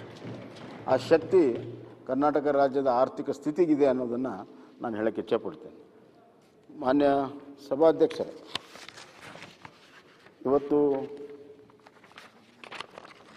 ಈ ಆರ್ಥಿಕ ನಿರ್ವಹಣೆ ಸಮರ್ಪಕವಾಗಿ ಇವತ್ತು ನಾವು ಮಾಡಿದ ಕಾರಣದಿಂದ ಇವತ್ತು ನಾವು ಈ ಉತ್ತಮವಾದಂಥ ಬಜೆಟನ್ನು ನಾವು ಮಂಡಿಸೋಕ್ಕೆ ಸಾಧ್ಯ ಆಗಿದೆ. ಇನ್ನು ನಮ್ಮ ಬಜೆಟ್ಟಿನ ಕಾರ್ಯಕ್ರಮಗಳು, ಒಂದು ಕಾರ್ಯಕ್ರಮ ಎರಡು ಥರ ಇದೆ ಮಾನ್ಯ ಸಭಾಧ್ಯಕ್ಷರೇ. ಒಂದು ಎಕನಾಮಿಕಲ್ ಡೆವಲಪ್ಮೆಂಟು, ಇನ್ನೊಂದು ಎಕನಾಮಿಕಲ್ ಇನ್ಫ್ರಾಸ್ಟ್ರಕ್ಚರ್ ಅಂತಾರೆ ಕರೀರಿ, ಡೆವಲಪ್ಮೆಂಟ್ ಅಂತಾರೆ ಕರೀರಿ, ಇನ್ನೊಂದು ಸೋಷಿಯಲ್ ಇನ್ಫ್ರಾಸ್ಟ್ರಕ್ಚರ್. ಇವೆರಡನ್ನೂ ಕೂಡ ನಾವು ಸರಿದೂಗಿಸ್ಕೊಂಡು ಹೋಗುವಂಥದ್ದು ಭಾಳ ಅವಶ್ಯಕತೆ ಇದೆ. ಎಫಿಷಿಯನ್ಸಿ ಆ್ಯಂಡ್ ಇಕ್ವಿಟಿ, ಎಕನಾಮಿಕ್ ಗ್ರೋತ್ಗೆ ಎಫಿಷಿಯನ್ಸಿ, ಸಾಮಾಜಿಕವಾಗಿ ನ್ಯಾಯ ಕೊಡುವಂಥ ಎಲ್ಲ ಕಾರ್ಯಕ್ರಮಗಳು ಇಕ್ವಿಟಿ. ಎಫಿಷಿಯನ್ಸಿ ಆ್ಯಂಡ್ ಇಕ್ವಿಟಿ ಅನ್ನುವಂಥ ಎರಡು ಕುದುರೆ, ಇವೆರಡನ್ನೂ ಕೂಡ ಒಂದೇ ದಿಕ್ಕಿನಲ್ಲಿ ನಾವು ಸರಿಯಾಗಿ ಸಮನಾಗಿ ಅದನ್ನು ನಿಯಂತ್ರಣ ಮಾಡಿ ಓಡಿಸಿದರೆ ರಾಜ್ಯಕ್ಕೆ ಕಲ್ಯಾಣ ಆಗ್ತದೆ. ಇದರಲ್ಲಿ ಒಂದು ಏರುಪೇರಾದರೆ ರಾಜ್ಯದ ಜನ ಕಲ್ಯಾಣಕ್ಕೆ ಮತ್ತು ರಾಜ್ಯದ ಆರ್ಥಿಕ ಸ್ಥಿತಿ ಒಂದಕ್ಕೊಂದು ಸಂಬಂಧ ಇರೋದ್ರಿಂದ ಇವು ಎರಡರಲ್ಲಿ ಒಂದು ತಪ್ಪಿದರೆ ಇಡೀ ರಾಜ್ಯದ ಎಲ್ಲ ವ್ಯವಸ್ಥೆಗಳು ಕುಸಿತವೆ. ಇವುಗಳನ್ನು ಮಾಡುವಂಥ ಕೆಲಸವನ್ನು ನಮ್ಮ ಬಜೆಟ್ನಲ್ಲಿ ನಾವು ಮಾಡಿದ್ದೇವೆ ಅಂತ ಹೇಳಕ್ಕೆ ಇಚ್ಛೆಪಡ್ತೀನಿ. ಮಾನ್ಯ ಸಭಾಧ್ಯಕ್ಷರೇ, ಕೃಷಿ ನಮಗೆ ಬಹಳ ಪ್ರಮುಖವಾಗಿರುವಂಥದ್ದು. ಕೃಷಿ ಅವಲಂಬಿತವಾಗಿ ಇವತ್ತು ಕೂಡ 60% ಹೆಚ್ಚು ಜನ ಇದ್ದಾರೆ. ಕೃಷಿ ಆಧಾರಿತವಾಗಿರುವಂಥ ನಮ್ಮ ಆರ್ಥಿಕತೆಯೂ ಇದೆ, ಬದುಕು ಕೂಡ ಇದೆ. ಆದರೆ ನಾನು ಮೊನ್ನೆ ಹೇಳಿದೆ, ನಾವು ಗ್ರೀನ್ ರೆವಲ್ಯೂಷನ್ ಮಾಡಿದ್ದೇವೆ, ಆಹಾರ ಉತ್ಪಾದನೆ ಹೆಚ್ಚು ಮಾಡಿದ್ದೇವೆ. ಸ್ವತಂತ್ರ ಬಂದಾಗ 33 ಕೋಟಿ ಜನರಿಗೆ ನಾವು ಆಹಾರ ಕೊಡೋಕ್ಕೆ ಸಾಧ್ಯ ಆಗಿರಲಿಲ್ಲ. ಆದರೆ ಇವತ್ತು 130 ಕೋಟಿ ಜನಸಂಖ್ಯೆಗೆ ಆಹಾರ ಕೊಡುವಷ್ಟು ಶಕ್ತಿ ನಮಗೆ ಬಂದಿದೆ. ಅದರ ಶಕ್ತಿಯನ್ನು ತಂದುಕೊಟ್ಟಂಥ ರೈತನ ಪರಿಸ್ಥಿತಿ ಯಾವ ಗುಣಮಟ್ಟಕ್ಕೆ ಬೆಳಿಬೇಕಾಯಿತು ಅದು ಬೆಳೆದಿಲ್ಲ. ಅದಕ್ಕೆ ಅವನ ಶಕ್ತಿ ತುಂಬುವಂಥ ಕೆಲಸ ಆಗಬೇಕು. ಮುಂಬರುವಂಥ ಒಂದು 10 ವರ್ಷ ರೈತ ಕೇಂದ್ರಿತವಾಗಿರುವಂಥ ನಮ್ಮದು ಅಗ್ರಿಕಲ್ಚರ್ ಪಾಲಿಸಿ ಆಗ್ಬೋದು. ರೈತ ಗಟ್ಟಿ ಇದ್ದರೆ ಕೃಷಿ ಗಟ್ಟಿ ಆಗ್ತದೆ. ರೈತ ಸುಸ್ಥಿರ ಇದ್ದರೆ ಕೃಷಿನೂ ಕೂಡ ಸುಸ್ಥಿರ ಇರ್ತದೆ. ಈಗ ಸಸ್ಟೈನಬಲ್ ಅಗ್ರಿಕಲ್ಚರ್ ಅಂತಾರೆ. I want farmer to be sustainable ಅಂದಾಗ ಮಾತ್ರ ಅಗ್ರಿಕಲ್ಚರ್ ಕೂಡ ಸುಸ್ಥಿರವಾಗಿರ್ತದೆ, ಸಸ್ಟೈನಬಲ್ ಆಗಿರ್ತದೆ. ಆ ಹಿನ್ನೆಲೆಯಲ್ಲಿ ನಾವು ಕಳೆದ ವರ್ಷ ರೈತ ಶಕ್ತಿ ಯೋಜನೆಯನ್ನು ಮಾಡಿದ್ವಿ. ಅವನ ಆರೋಗ್ಯ ದೃಷ್ಟಿಯಿಂದ ನಾವು ಯಶಸ್ವಿನಿ ಯೋಜನೆಗಳನ್ನು ತಂದಿದ್ವಿ ಮತ್ತು ಕಳೆದ ವರ್ಷ ಸಾಲದ ಒಂದು ವ್ಯಾಪ್ತಿಯನ್ನು ಹೆಚ್ಚು ಮಾಡಿದ್ವಿ. ಆದರೆ ಈ ಬಾರಿ ಸಾಲದ ವ್ಯಾಪ್ತಿಯ ಜೊತೆಗೆ ಸಾಲದ ಮಿತಿಯನ್ನು ಕೂಡ ಹೆಚ್ಚು ಮಾಡಿದ್ವಿ. ನಂಬರ್ ಆಫ್ ಫಾರ್ಮರ್ಸ್ ಹೆಚ್ಚಿಗೆ ಮಾಡಿದ್ದೇವೆ. 30 ಲಕ್ಷಕ್ಕಿಂತ ಹೆಚ್ಚು ಫಾರ್ಮರ್ಸ್ಗೆ ಸಾಲ ಕೊಡಬೇಕನ್ನುವಂಥದ್ದು. ಅದರ ಜೊತೆಗೆ ಅದರ ಮಿತಿಯನ್ನು ಕೂಡ ಇವತ್ತು ಹೆಚ್ಚು ಮಾಡಿದೆ. 3 ಲಕ್ಷದಿಂದ 5 ಲಕ್ಷವರೆಗೂ ತೆಗೆದುಕೊಳ್ಳುವಂಥ ಅವಕಾಶವನ್ನು ನಾವು ಮಾಡಿದೆ. ಇದರಿಂದ 30 ಲಕ್ಷ ರೈತರಿಗೆ ಅನುಕೂಲ ಆಗ್ತದೆ. ಇದರಲ್ಲಿ ಅವನು ಈ ಪ್ರೈವೇಟ್ ಸಾಲಗಾರರ ಹತ್ರ, ಸಂಸ್ಥೆಗಳ ಹತ್ರ ನಿಲ್ಲುವುದು ತಪ್ತದೆ ಅನ್ನುವಂಥದ್ದು ನನ್ನ ವಿಚಾರ. ಮತ್ತು ಇದು 0% ಇಂಟ್ರೆಸ್ಟ್, 5 ಲಕ್ಷವರೆಗೂ ಅವನಿಗೆ ಶೂನ್ಯ ಬಡ್ಡಿಯಲ್ಲಿ ಕೊಡುವಂಥ ತೀರ್ಮಾನವನ್ನು ಮಾಡಿದೆ. ಇನ್ನು ಇವತ್ತು ಭೂಸಿರಿ ಯೋಜನೆಯನ್ನು ಮಾಡಿದೆ. ಇದು ಅವನಿಗೆ ಬೀಜ ಗೊಬ್ಬರ ಕೊಳ್ಳುವಂಥ ಸಂದರ್ಭದಲ್ಲಿ ಅವನಿಗೆ ದುಡ್ಡಿರಲ್ಲ. ಅದಕ್ಕಾಗಿ ಒಂದು 10,000 ರೂಪಾಯಿಯ ಈ ಒಂದು ಯೋಜನೆ. ಅದರಲ್ಲಿ 2,500 ನಾವು ಕೊಡ್ತೇವೆ, 7,500 ನಬಾರ್ಡ್ನಿಂದ ಶೂನ್ಯ ಬಡ್ಡಿಯಲ್ಲಿ ರೈತನ ಕೊಡುವಂಥ ಯೋಜನೆ. ಅದನ್ನು ನಾವೇ ಎಲ್ಲ ವ್ಯವಸ್ಥೆಗಳನ್ನು ಮಾಡಿ ರೈತನಿಗೆ 10,000 ರೂಪಾಯಿ ಕೊಡುವಂಥ ಒಂದು ಯೋಜನೆ, ಭೂಸಿರಿ ಯೋಜನೆಯನ್ನು ಇವತ್ತು ಮಾಡಿದ್ದೇವೆ. ನಾನು ಹೇಳಿದ್ನಲ್ಲ, ರೈತನಿಗೆ ಭದ್ರತೆ ಕೊಡಬೇಕು ಅಂತ. ಎಷ್ಟೋ ಸಂದರ್ಭದಲ್ಲಿ ಮಾನ್ಯ ಸಭಾಧ್ಯಕ್ಷರೇ, ರೈತರ ಕುಟುಂಬದಲ್ಲಿ ಯಾರಾದರೂ ಆರೋಗ್ಯ ಕೆಟ್ಟರೆ ಅವನ ಆರ್ಥಿಕ ಸ್ಥಿತಿನೂ ಕೂಡ ಕೆಡ್ತದೆ. ಅವನು ಮತ್ತೆ ಸಾಲ ತಗೋಬೇಕು. ಇನ್ನು ಯಾರಾದರೂ ರೈತನ ಮನೆಯಲ್ಲಿ ಸಾವಾದರೆ ಆ ಕುಟುಂಬವೇ ಕುಸಿತದೆ. ಹೀಗಾಗಿ ಇವತ್ತು ಜೀವನ್ ಜ್ಯೋತಿ ವಿಮಾ ಯೋಜನೆಯನ್ನು ಮಾಡಿದ್ದೇವೆ. 180 ಕೋಟಿ ಕೊಟ್ಟು 56 ಲಕ್ಷ ಜನ ಸಣ್ಣ ಮತ್ತು ಅತಿ ಸಣ್ಣ ರೈತರಿಗೆ ಇನ್ಶೂರೆನ್ಸನ್ನು ನಾವೇ ಮಾಡಿಸಿ ಕೊಡ್ತಾ ಇದ್ದೇವೆ. ಅವನಿಗೆ ಸಾಮಾನ್ಯವಾಗಿರುವಂಥ ವಯೋವೃದ್ಧಿಯಿಂದ ತೀರಿ ಹೋದರೂ ಕೂಡ ಅವನಿಗೆ 2 ಲಕ್ಷ ರೂಪಾಯಿ ಅವನ ಕುಟುಂಬಕ್ಕೆ ಕೂಡಲೇ ಕೊಡುವಂಥ ವ್ಯವಸ್ಥೆಯನ್ನು ಈ ಯೋಜನೆಯಲ್ಲಿ ಇವತ್ತು ನಾವು ಮಾಡಿದ್ದೇವೆ. ಅದರ ಜೊತೆಗೆ ಆವರ್ತ ನಿಧಿಯನ್ನು ಹೆಚ್ಚಿಗೆ ಮಾಡಿದ್ವಿ. ನಿಮ್ಗೆ ಗೊತ್ತಿದೆ, ಕಾಲಕ್ಕೆ ಬೆಲೆ ಕುಸಿತ ರೋಗಗಳೆಲ್ಲ ಬರುವಂಥ ಸಂದರ್ಭದಲ್ಲಿ ಆವರ್ತ ನಿಧಿ ಇರಬೇಕು ಅಂತ ಮಾನ್ಯ ಸಭಾಧ್ಯಕ್ಷರು ಇದು ಮೊದಲು APMC ಸೆಸ್ನಿಂದ ಬರ್ತಾಯಿತ್ತು. 1% APMC ಸೆಸ್ನಿಂದ ಆವರ್ತ ನಿಧಿ ಬರ್ತಾಯಿತ್ತು. ಈಗ ಅದು APMC ಸೆಸ್ ತೆಗೆದುಬಿಟ್ಟಿದೆ. ಹೀಗಾಗಿ ರಾಜ್ಯ ಸರ್ಕಾರವೇ ಆ ಆವರ್ತ ನಿಧಿಗೆ ಹಣಕಾಸನ್ನು ಒದಗಿಸಬೇಕಾಗ್ತದೆ. ಈ ವರ್ಷ 3,500 ಕೋಟಿ ರೂಪಾಯಿ ಇವತ್ತು ಆವರ್ತ ನಿಧಿಯನ್ನು ಇವತ್ತು ನಾವು ಇಟ್ಟಿದ್ದೇವೆ. ಕಳೆದ ವರ್ಷ 1,000 ಹೆಚ್ಚು ಮಾಡಿದ್ವಿ, ಈ ಸತಿ 1,500 ಹೆಚ್ಚು ಮಾಡಿದ್ದೇವೆ. ಒಟ್ಟಾರೆ 3,500 ಕೋಟಿ ರೂಪಾಯಿ ಇವತ್ತು ಆವರ್ತ ನಿಧಿಯನ್ನು ನಾವು ಮಾಡಿದ್ದೇವೆ. ಅದು ಅತಿ ಹೆಚ್ಚು ಆವರ್ತ ನಿಧಿ ಇತ್ತೀಚಿನ ದಿನಗಳಲ್ಲಿ ರಾಜ್ಯದಲ್ಲಿ ನಾವು ಮಾಡಿರುವಂಥದ್ದು. ಮತ್ತು ಮೀನುಗಾರರಿಗೆ 1.5 ಲ್ಯಾಕ್ ಕಿಲೋಲೀಟರ್ನಿಂದ 2 ಲಕ್ಷ ಕಿಲೋಲೀಟರ್ಗೆ ಡೀಸೆಲ್ ಸಬ್ಸಿಡೈಸ್ಡ್ ಡೀಸೆಲ್ ಕೊಡುವಂಥದ್ದಕ್ಕೆ 1.5 ಲ್ಯಾಕ್ ಕಿಲೋಲೀಟರಿಂದ 2 ಲಕ್ಷ ಕಿಲೋಲೀಟರ್ಗೆ ಹೆಚ್ಚಿಸಿದ್ದೇವೆ. ಮತ್ತು ಕೆರೋಸಿನ್ ಸಬ್ಸಿಡಿ ಏನಿದೆ ಅದು ಕೂಡ ಮುಂದುವರಿತದೆ. ಅಲ್ಲದೆ ಈ ಮೀನುಗಾರರ ಬೋಟ್ಗಳನ್ನು ಕೆರೋಸಿನ್ನಿಂದ, ಯಾಕಂದರೆ ಎಲ್ಲ ಕಡೆ ಕೆರೋಸಿನ್ ಇವತ್ತು ಬ್ಯಾನ್ ಆಗ್ತಾ ಇದೆ, 2 ವರ್ಷದಲ್ಲಿ ಅಷ್ಟನ್ನು ಕೂಡ ಪರಿವರ್ತನೆ ಮಾಡಬೇಕು ಅವರು ಪೆಟ್ರೋಲ್ ಡೀಸೆಲ್ಗೆ. ಅದಕ್ಕೆ 50% ನಾವು ಸಬ್ಸಿಡಿ ಕೊಡ್ತಾ ಇದ್ದೇವೆ. ಆ ಇಂಜಿನ್ ಬದಲಾವಣೆ ಮಾಡೋದಕ್ಕೆ 50% ಸಬ್ಸಿಡಿ ಕೊಡ್ತಾ ಇದ್ದೇವೆ. ಮೀನುಗಾರಿಗೆ 10,000 ಹೊಸ ಮನೆಗಳನ್ನು ಮಂಜೂರು ಮಾಡಿದ್ದೇವೆ.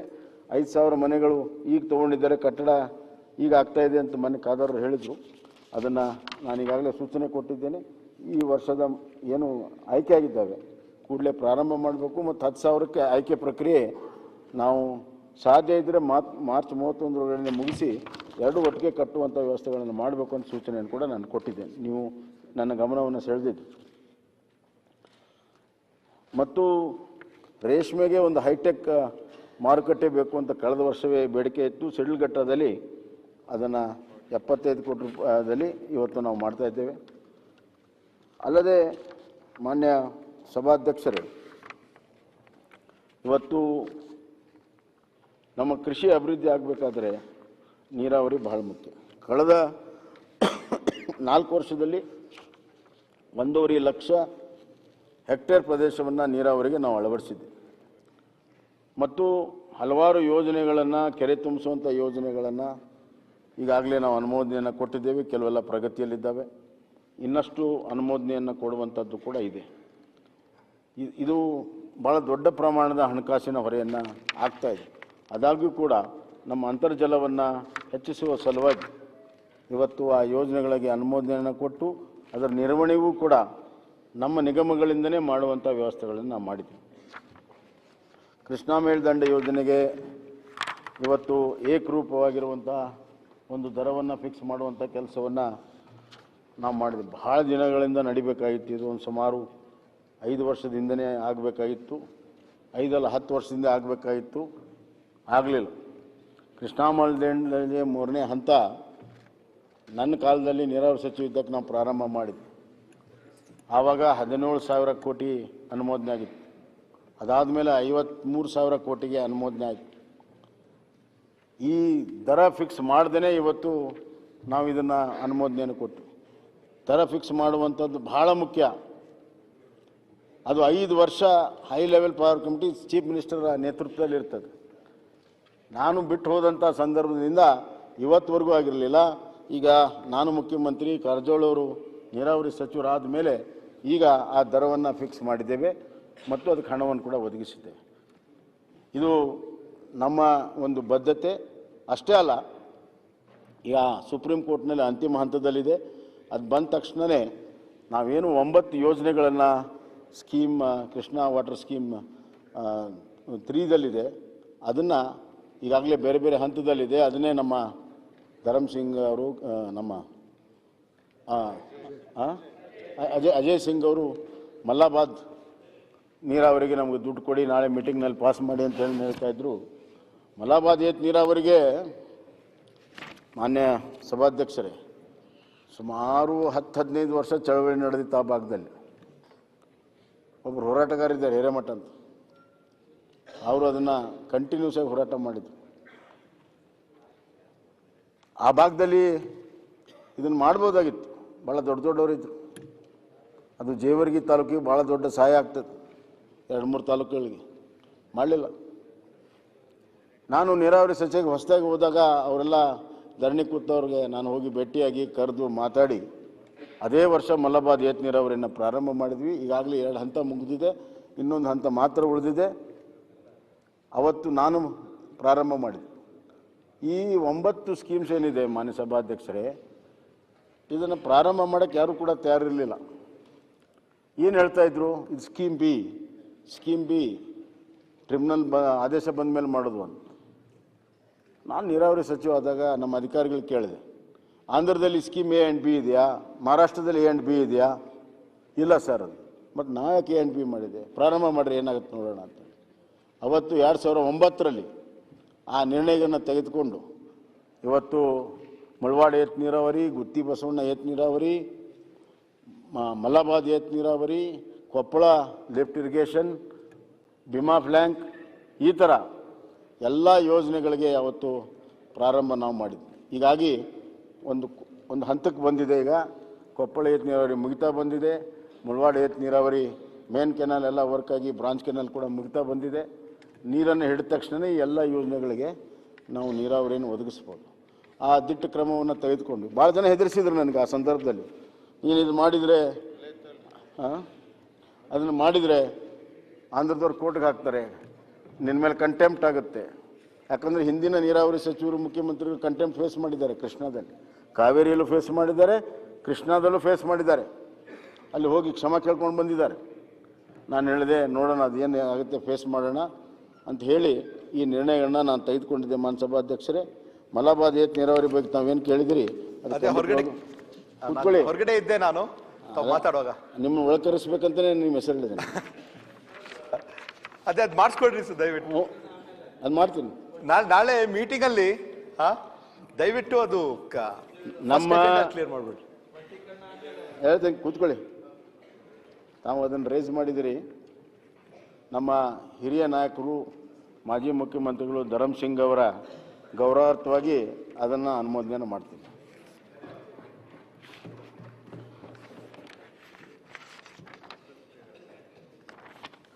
ಮಾನ್ಯ ಸಭಾಧ್ಯಕ್ಷರೇ, ಕಳಸಾ ಬಂಡೂರಿಗೆ ಈಗಾಗಲೇ DPR ಆಗಿದೆ ಮತ್ತು ನಿನ್ನೆ ಮಾನಿಟರಿಂಗ್ ಕಮಿಟಿ ಮಾಡಿ ಆ ನೀರನ್ನು ನಾವು ಪ್ರೊಜೆಕ್ಟ್ ಮಾಡಿ ನಿರ್ವಹಣೆ ಮಾಡ್ತೀವಿ ಅನ್ನುವಂಥ ಒಂದು ಬದ್ಧತೆ ಇವತ್ತು ಕೇಂದ್ರ ಸರ್ಕಾರ ಕೂಡ ತೋರಿಸಿದೆ. ಅದಕ್ಕೆ 1,000 ಕೋಟಿಯನ್ನು ಇಟ್ಟಿದ್ದೇನೆ. ಕೂಡಲೇ ಆ ಒಂದು ಫಾರೆಸ್ಟ್ ಕ್ಲಿಯರೆನ್ಸ್ ಆಗ್ತಾಯಿದೆ, ಪ್ರೊಸೆಸಲ್ಲಿದೆ.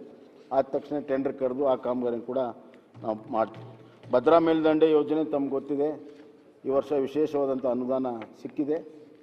ಅದರಲ್ಲಿ PIB ಅಂತಿರ್ತದೆ, ಪ್ರೊಜೆಕ್ಟ್ ಇನ್ವೆಸ್ಟ್ಮೆಂಟ್ ಬೋರ್ಡು, ಅದರಲ್ಲಿ ಕೂಡ ಕ್ಲಿಯರ್ ಆಗಿದೆ. ಹೀಗಾಗಿ ಅದಕ್ಕೂ ಕೂಡ ನಾವು 6,000 ಕೋಟಿಯಲ್ಲಿ ಕಾಮಗಾರಿಗಳನ್ನು ನಾವು ಮಾಡ್ತೀವಿ. ಸಣ್ಣ ನೀರಾವರಿ ಮತ್ತು ಸಣ್ಣ ನೀರಾವರಿಯಲ್ಲಿ ಪಶ್ಚಿಮ ವಾಹಿನಿ ಪ್ರಮುಖವಾಗಿರುವಂಥ ಯೋಜನೆಗಳನ್ನು ತೆಗೆದುಕೊಂಡಿದ್ದೇವೆ. ವೃಷಭಾವತಿ ಯೋಜನೆಯನ್ನು ನಾವು ತೆಗೆದುಕೊಂಡಿದ್ದೇವೆ ಮತ್ತು ಇನ್ನೊಂದು ಕಾರ್ಲ್ಯಾಂಡ್ ಯೋಜನೆ ಕಾರವಾರ ಜಿಲ್ಲೆಯಲ್ಲಿ ಮತ್ತು ಮಂಗಳೂರು ಜಿಲ್ಲೆಯಲ್ಲಿ, ಉಡುಪಿ ಜಿಲ್ಲೆಯಲ್ಲಿ ತೆಗೆದುಕೊಂಡಿದ್ದೇವೆ. ಆಮೇಲೆ ಇನ್ನೊಂದು ರಮೇಶ್ ಕುಮಾರ್ ಅವರು ಮಾಡಿಸಿದ್ರಲ್ಲ ಅದು ಯೋಜನೆ, KC ವ್ಯಾಲಿ 2ನೇ ಹಂತವನ್ನು, ಮೊದಲನೇ ಹಂತ ಅವ್ರು ಮಾಡಿದ್ದು, 2ನೇ ಹಂತ ನಾವು ತೆಗೆದುಕೊಂಡು ಅನುಷ್ಠಾನಕ್ಕಾಗಲೇ ಪ್ರಾರಂಭ ಮಾಡಿದ್ವಿ. ಬಟ್ ಏನಾಗಿದೆ ಅಂದರೆ ಮಾನ್ಯ ಸಭಾಧ್ಯಕ್ಷರೇ, ಈ KC ವ್ಯಾಲಿ ನೀರೇನಿದೆ ಇದೆಲ್ಲವೂ ಕೂಡ ಬೆಂಗಳೂರಿನಿಂದ ಹೋಗುವಂಥ ಡ್ರೈನೇಜ್ ವಾಟ್ರು, ಕೊಳಚೆ ನೀರು, ಇಂಡಸ್ಟ್ರಿಯಲ್ ಪೊಲ್ಯೂಷನ್ ಕೂಡ ಇರುವಂಥ ಸೀವೇಜ್ ವಾಟರ್ ಎಲ್ಲವೂ ಕೂಡ ಇದೆ. ಹೀಗಾಗಿ ಅಲ್ಲಿ ನಾವು ನೀರನ್ನು ಕೆರೆ ಏನು ಬಿಡ್ತಾ ಇದ್ದೇವೆ ಅಂತರ್ಜಲವಾಗಿ, ಆ ಭೂಮಿ ಎಲ್ಲ ಕೆಡ್ತಾ ಇದೆ, ಭೂಮಿ ವಿಷ ಆಗ್ತಾಯಿದೆ ಭಾಳ ದೊಡ್ಡ ಪ್ರಮಾಣದಲ್ಲಿ. ಯಾಕಂದರೆ ಅದು ಟ್ರೀಟ್ಮೆಂಟು ನಾವು ಫುಲ್ ಮಾಡಲಿಲ್ಲ. ನಾವು ಮೊದಲನೇ ಹಂತ 2ನೇ ಹಂತ ಮಾತ್ರ ಟ್ರೀಟ್ಮೆಂಟ್ ಮಾಡಿದ್ವಿ, 3ನೇ ಹಂತ ಆಗಲಿಲ್ಲ. ಹೀಗಾಗಿ ಇವತ್ತು ಕೃಷಿಗೆ ಯೋಗ್ಯ ಇರುವಂಥ ಒಂದು ಟ್ರೀಟ್ಮೆಂಟನ್ನು 3ನೇ ಹಂತದಲ್ಲಿ ನಾವು ಮಾಡ್ತಾಯಿದ್ದೇವೆ. ಅದಕ್ಕಾಗಿ ಈ ಬಜೆಟಲ್ಲಿ ಹಣವನ್ನು ಇಟ್ಟಿದ್ದೇನೆ. ಅದಾದರೆ ನಿಜವಾಗ್ಲೂ ಕೂಡ ರೈತರಿಗೆ ಉಪಯೋಗ ಆಗ್ತದೆ. ಇಲ್ಲದ್ರೆ ಹೆಸರಿಗೆ ನೀರು ಕೊಟ್ಟಂಗೆ. ರಮೇಶ್ ಕುಮಾರ್ ಇಲ್ಲಿ ಕೂತ್ಕೊಂಡು ಏನು ಹೇಳಿದರು, ನೀವು ತೊಳ್ಕೊಳ್ಳೋದು ನಮ್ಗೆ ಕೊಡ್ರಪ್ಪ ಅಂತ ಇಲ್ಲೇ ನಿಂತು ಅವ್ರು ಮಾತಾಡಿದ್ದು ನಂಗೆ ನೆನಪಿದೆ ಈ ಕಡೆಯಿಂದ. ಅದ್ರ ಪರಿಣಾಮ ಏನಾಗಿದೆ ಅಂತಂದರೆ ಅದು ಕೊಟ್ಟು ಕೊಡ್ದಂಗೆ ಆಗಿದೆ. ವಿಷವನ್ನು ಉಣಿಸ್ತಾ ಇದ್ದೇವೆ ಆ ಭೂಮಿಗೆ, ಕೋಲಾರ ಚಿಕ್ಕಬಳ್ಳಾಪುರ ಜನರಿಗೆ. ಆದ್ದರಿಂದ ಆ ಕೃಷಿಗೆ ಯೋಗ್ಯವಾಗಿರುವಂಥ ಟ್ರೀಟ್ಮೆಂಟ್ಗೆ ನಾನು ಹಣವನ್ನು ಇಟ್ಟಿದ್ದೇನೆ. ಅದನ್ನು ಟ್ರೀಟ್ಮೆಂಟ್ ಮಾಡಿ ಕೊಡುವಂಥ ವ್ಯವಸ್ಥೆಗಳನ್ನು ನಾವು ಖಂಡಿತವಾಗೂ ಮಾಡ್ತೀವಿ ಅನ್ನುವಂಥ ಮಾತನ್ನು ನಾನು ಹೇಳಕ್ಕೆ ಇಚ್ಛಪಡ್ತೀನಿ. ಮಾನ್ಯ ಸಭಾಧ್ಯಕ್ಷರೇ, ನಾನು ಆಗಲೇ ಹೇಳಿದೆ ಸೋಷಲ್ ಇನ್ಫ್ರಾಸ್ಟ್ರಕ್ಚರ್ಗೆ ಅಂತ. ಇವತ್ತು ಸರ್ವೋದಯ ಕ್ಷೇಮಾಭಿವೃದ್ಧಿ ವಲಯಕ್ಕೆ 80,318 ಕೋಟಿ ಕೊಟ್ಟಿದ್ದೇನೆ. ಮಹಿಳಾ ಉದ್ದೇಶದ ಯೋಜನೆಗಳಿಗೆ 47,255 ಕೋಟಿ ರೂಪಾಯಿ ಹಂಚಿಕೆ ಮಾಡಿದ್ದೇವೆ. ಮಕ್ಕಳಿಗೆ 46,277 ಕೋಟಿ ಹಂಚಿಕೆ ಆಗಿದೆ. ಮಾನ್ಯ ಸಭಾಧ್ಯಕ್ಷರೇ, ಇವತ್ತು ಪೌಷ್ಟಿಕ ಆಹಾರತೆ ಭಾಳ ಮುಖ್ಯ. ವಿಶೇಷವಾಗಿ ಕಲ್ಯಾಣ ಕರ್ನಾಟಕದ 2 ಜಿಲ್ಲೆ ಭಾಳ ಪೌಷ್ಟಿಕಾಹಾರದ ಕೊರತೆ ಇದೆ. ಅದನ್ನು ಉತ್ತಮ ರೀತಿಯಲ್ಲಿ ಮಾಡಬೇಕನ್ನುವಂಥ ಕಾರಣದಿಂದ ನಾನು ಅಭಿವೃದ್ಧಿ ಆಕಾಂಕ್ಷಿ ತಾಲೂಕುಗಳು ಅಂತ ನಾವು ಕ್ರಿಯೇಟ್ ಮಾಡಿದ್ದೇವೆ.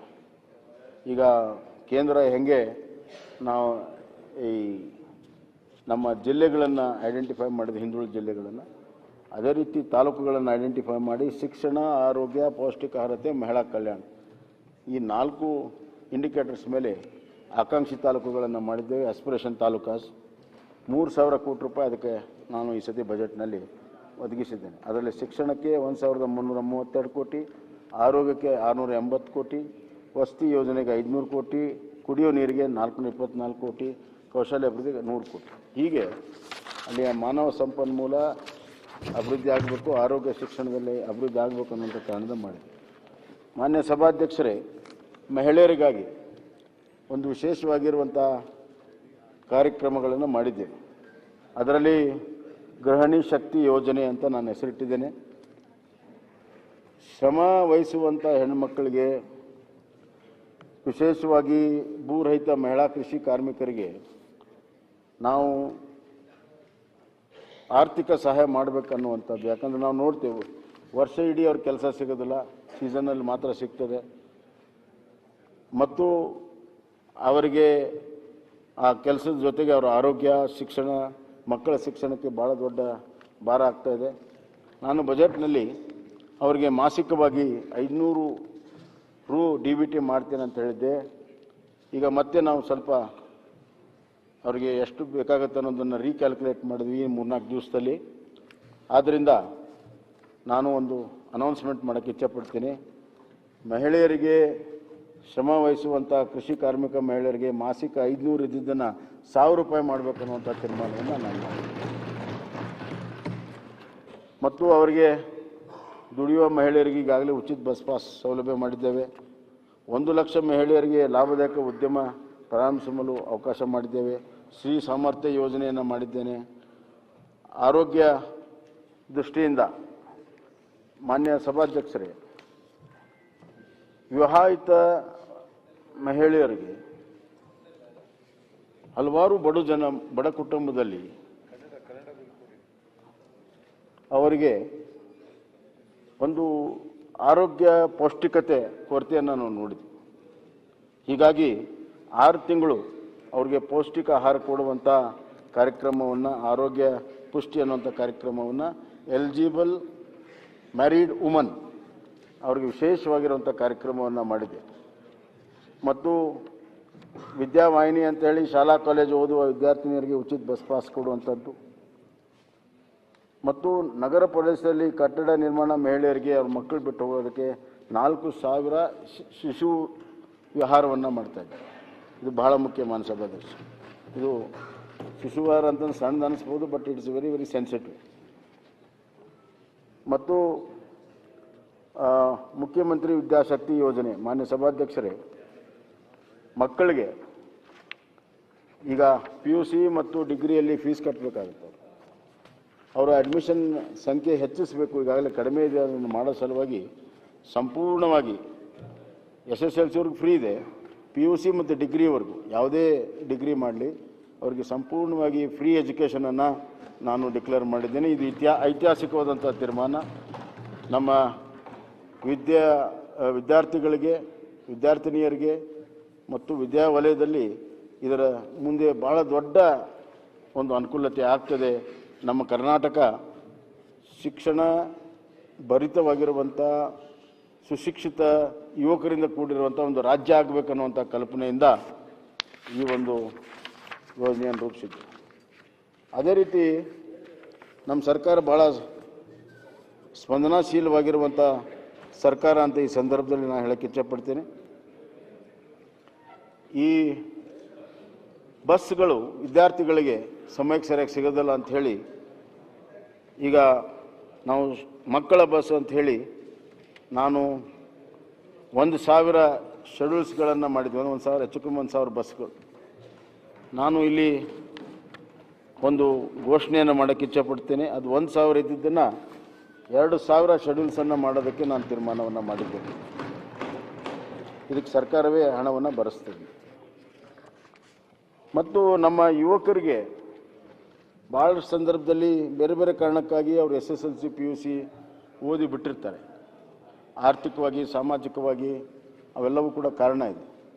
ಆದ್ದರಿಂದ ಬೇಸಿಕ್ ಒಂದು ಟೆಕ್ನಿಕಲ್ ಟ್ರೈನಿಂಗ್ ಕೊಟ್ಟರೆ ಭಾಳಷ್ಟು ಜನ ಅವಿದ್ಯಾವಂತರಿದ್ದರೂ ಕೂಡ ನಾವು ನೋಡ್ತೀವಿ ಹಳ್ಳಿಗಾಡಿನಲ್ಲಿ ಅವನು SSLC ಪಾಸಾಗಿರ್ತಾನೆ ಅಷ್ಟೇ, ಅವನು ಪಂಪ್ ಸೆಟ್ ರಿಪೇರಿ ಮಾಡ್ತಾನೆ, ಅವನು ಟ್ರ್ಯಾಕ್ಟರ್ ರಿಪೇರಿ ಮಾಡ್ತಾನೆ. ಅಂದರೆ ಅವನಿಗೆ ಒಂದು ಕಲೆ ಇದೆ.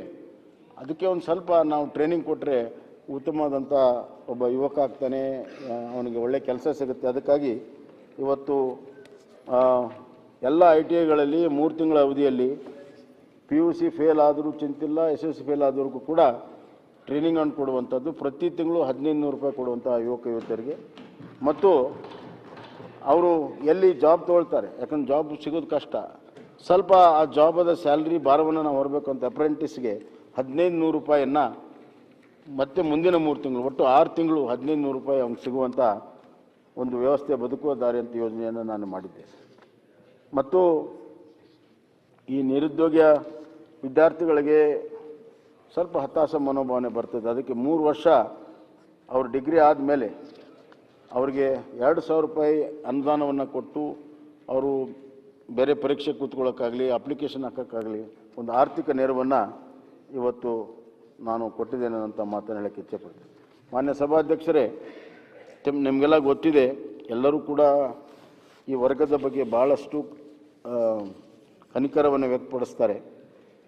ಅಂಗನವಾಡಿ ಕಾರ್ಯಕರ್ತರು, ಆಶಾ ಕಾರ್ಯಕರ್ತರು, ಬಿಸಿ ಊಟ ಕಾರ್ಯಕರ್ತರು, ಗ್ರಾಮ ಸಹಾಯಕರು, ಗ್ರಂಥಪಾಲಕರು, ಇವರೆಲ್ಲರೂ ಇವರ ಸ್ಯಾಲ್ರಿ ನಾವೆಲ್ಲ ಇದನ್ನು ನಾವು ಕೇಂದ್ರ ಸರ್ಕಾರ ಮತ್ತು ರಾಜ್ಯ ಸರ್ಕಾರದ ಯೋಜನೆ ಅಡಿಯಲ್ಲಿ ಅವ್ರನ್ನ ನಾವು ಕಾಂಟ್ರಾಕ್ಟ್ ಬೇಸಿಸ್ ಮೇಲೆ ತೊಗೊಂಡಿರ್ತೀವಿ. ಆದರೆ ನಮಗೆ ಅವ್ರಿಗೆ ಪರ್ಮನೆಂಟ್ ಮಾಡೋದಕ್ಕೆ ಅವಕಾಶ ಇಲ್ಲದಿದ್ದರೂ ಕೂಡ ಅವರಿಗೆ ಕನಿಷ್ಠ ಒಳ್ಳೆಯ ವೇತನ ಸಿಗಬೇಕನ್ನುವಂಥದ್ದು ನಮ್ಮ ಕಳಕಳಿ. ಸಾಮಾನ್ಯವಾಗಿ 4-5 ವರ್ಷಕ್ಕೊಮ್ಮೆ 1,000 ಹೆಚ್ಚಿಗೆ ಆಗ್ತಿತ್ತು. ನಾನು ಕಳೆದ ಬಾರಿ 1,000 ಹೆಚ್ಚಿಗೆ ಮಾಡಿದೆ. ಈ ಬಾರಿನೂ ಕೂಡ 1,000 ಈ ಎಲ್ಲ ಕಾರ್ಯಕರ್ತರಿಗೆ, ಆಶಾ ಕಾರ್ಯಕರ್ತರಿಗೆ, ಅಂಗನವಾಡಿ, ಬಿಸಿ ಊಟ, ಗ್ರಾಮ ಸಹಾಯಕರು ಎಲ್ಲರೂ ಕೂಡ 1,000 ಹೆಚ್ಚಿಗೆ ಮಾಡಿದ್ದೇನೆ ಅನ್ನೋಂಥ ಮಾತನ್ನು ನಾನು ಹೇಳಕ್ಕೆ ಇಷ್ಟಪಡ್ತೀನಿ. ಮಾನ್ಯ ಸಭಾಧ್ಯಕ್ಷರೇ, ರಾಯಚೂರಿನಲ್ಲಿ ಏಮ್ಸ್ ಆಗಬೇಕನ್ನುವಂಥ ಚಳವಳಿ ನಡೆದಿದೆ. ನಾನು ಕೇಂದ್ರ ಸರ್ಕಾರ ಜೊತೆಗೆ ಆಗಲೇ